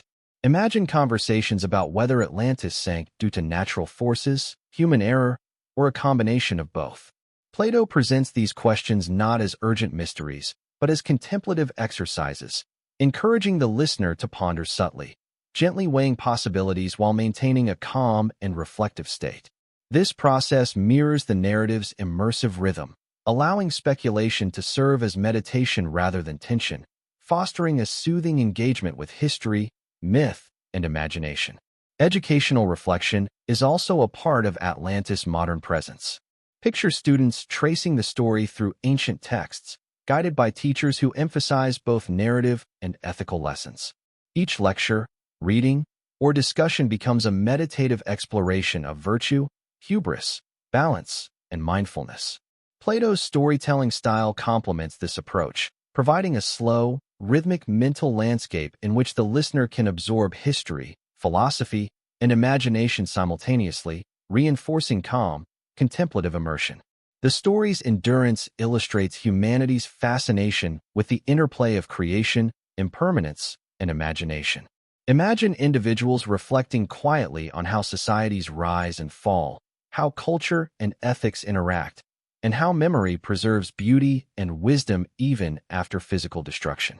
Plato encourages this contemplation gently, guiding the listener to notice parallels between Atlantis' past and the broader patterns of human experience, fostering meditation, imagination, and calm understanding without urgency or distraction. Finally, the modern imagination of Atlantis merges with personal reflection and meditation. Imagine the listener picturing the city's reflective canals, marble streets, lush gardens, and serene temples, allowing both visual and ethical lessons to blend into a meditative experience. Plato's narrative maintains a calm, immersive cadence, ensuring that the story functions as both historical myth and bedtime meditation. The listener drifts slowly through imagined spaces, absorbing lessons of balance, virtue, interconnectedness, and impermanence, while enjoying the gentle rhythm of a story that transcends time and remains deeply present in the imagination. Through these reflections, Atlantis continues to exist not merely as a lost city, but as a living symbol of human potential, ethical reflection, and the meditative rhythm of history and myth. The canals, temples, and citizens imagined in modern thought provide both aesthetic pleasure and moral contemplation, ensuring that the city's story remains immersive, reflective, and calming. Plato's narrative guides the listener along these currents with serene, deliberate cadence, creating a mental space of wonder, insight, and gentle relaxation, preparing the mind for deep rest and contemplation. As the story of Atlantis reaches its concluding reflections, the focus gently shifts to the timeless wisdom carried by the city's legacy. Imagine the soft glow of moonlight on calm waters, lanterns flickering across marble streets, and a serene breeze moving through terraces and gardens. Plato presents this wisdom not as abstract instruction but as a meditative experience, allowing the listener to drift slowly through the city's teachings, absorbing lessons of balance, virtue, attentiveness, and the impermanence of all things. The narrative is calm, deliberate, and immersive, inviting contemplation rather than urgency, and reflection rather than fear. The first lesson of Atlantis' timeless wisdom is the importance of harmony between human action and natural forces. Picture citizens walking deliberately through streets, tending gardens and canals, performing rituals with care, and observing the rhythms of the sun, water, and wind. Each action is guided by attentiveness and mindfulness, demonstrating that ethical and thoughtful behavior fosters both personal fulfillment and societal stability. Plato emphasizes these rhythms through gentle narrative, allowing the listener to imagine themselves moving alongside citizens, absorbing the meditative cadence of balance and the quiet satisfaction of conscientious living. Humility and moderation are central themes of the city's enduring lessons. Imagine elders speaking softly to children about the consequences of pride, the importance of measured ambition, and the virtue of observing limits in both action and desire. These teachings are conveyed not with judgment or alarm, but with calm reflection, allowing the listener to internalize ethical principles through gentle visualization. The story encourages meditation on how moderation fosters resilience and balance, both within individuals and throughout society, creating an immersive experience that blends moral reflection with mental relaxation. The wisdom of attentiveness is also preserved in subtle, everyday practices. Imagine citizens maintaining canals, walking thoughtfully through markets, engaging in quiet discussion, and performing rituals with deliberate care. Plato presents these actions in calm, immersive detail, emphasizing that mindfulness in daily life nurtures ethical behavior, harmony, and personal growth. The listener is invited to absorb these practices meditatively, noticing the connection between deliberate attention and enduring virtue, and reflecting on how similar mindfulness can be applied to their own life and thought patterns. Impermanence forms another layer of the city's wisdom. Picture the marble streets, once gleaming, gradually weathered by water and time, gardens yielding to natural growth, and the rhythms of tides reshaping familiar paths. Plato presents these changes with serene observation, allowing the listener to contemplate the transient nature of human achievement, beauty, and life itself. By visualizing impermanence gently, the audience is encouraged to develop acceptance, perspective, and calm reflection, understanding that continuity is not in permanence, but in memory, virtue, and deliberate attention. Ethical reflection is woven into every aspect of Atlantis' story. Imagine citizens pausing to consider the consequences of their actions, elders instructing youth in the delicate interplay of cause and effect, and rituals performed to honor both human and natural rhythms. Plato frames these lessons in a meditative, immersive tone, encouraging the listener to internalize ethical principles gradually, visualizing their practical and philosophical applications in daily life. This reflection becomes part of the gentle cadence of the story, merging contemplation with relaxation. Resilience and adaptation are central to the timeless wisdom of Atlantis. Imagine survivors navigating transformed landscapes, using ingenuity, cooperation, and careful thought to maintain harmony and stability. These moments are described with calm, reflective narration, allowing the listener to appreciate the quiet power of resourcefulness and mindful action. Plato emphasizes that adaptability, guided by virtue and attentiveness, preserves both survival and ethical coherence, encouraging meditation on resilience as a natural, steady rhythm rather than dramatic struggle. Connection to memory and storytelling forms another essential element. Picture survivors and later generations recounting tales of marble streets, flowing canals, gardens, temples, and festivals, blending sensory imagery with philosophical reflection. Plato emphasizes that wisdom is preserved not only in structures or achievements, but in recollection, narrative, and contemplative absorption.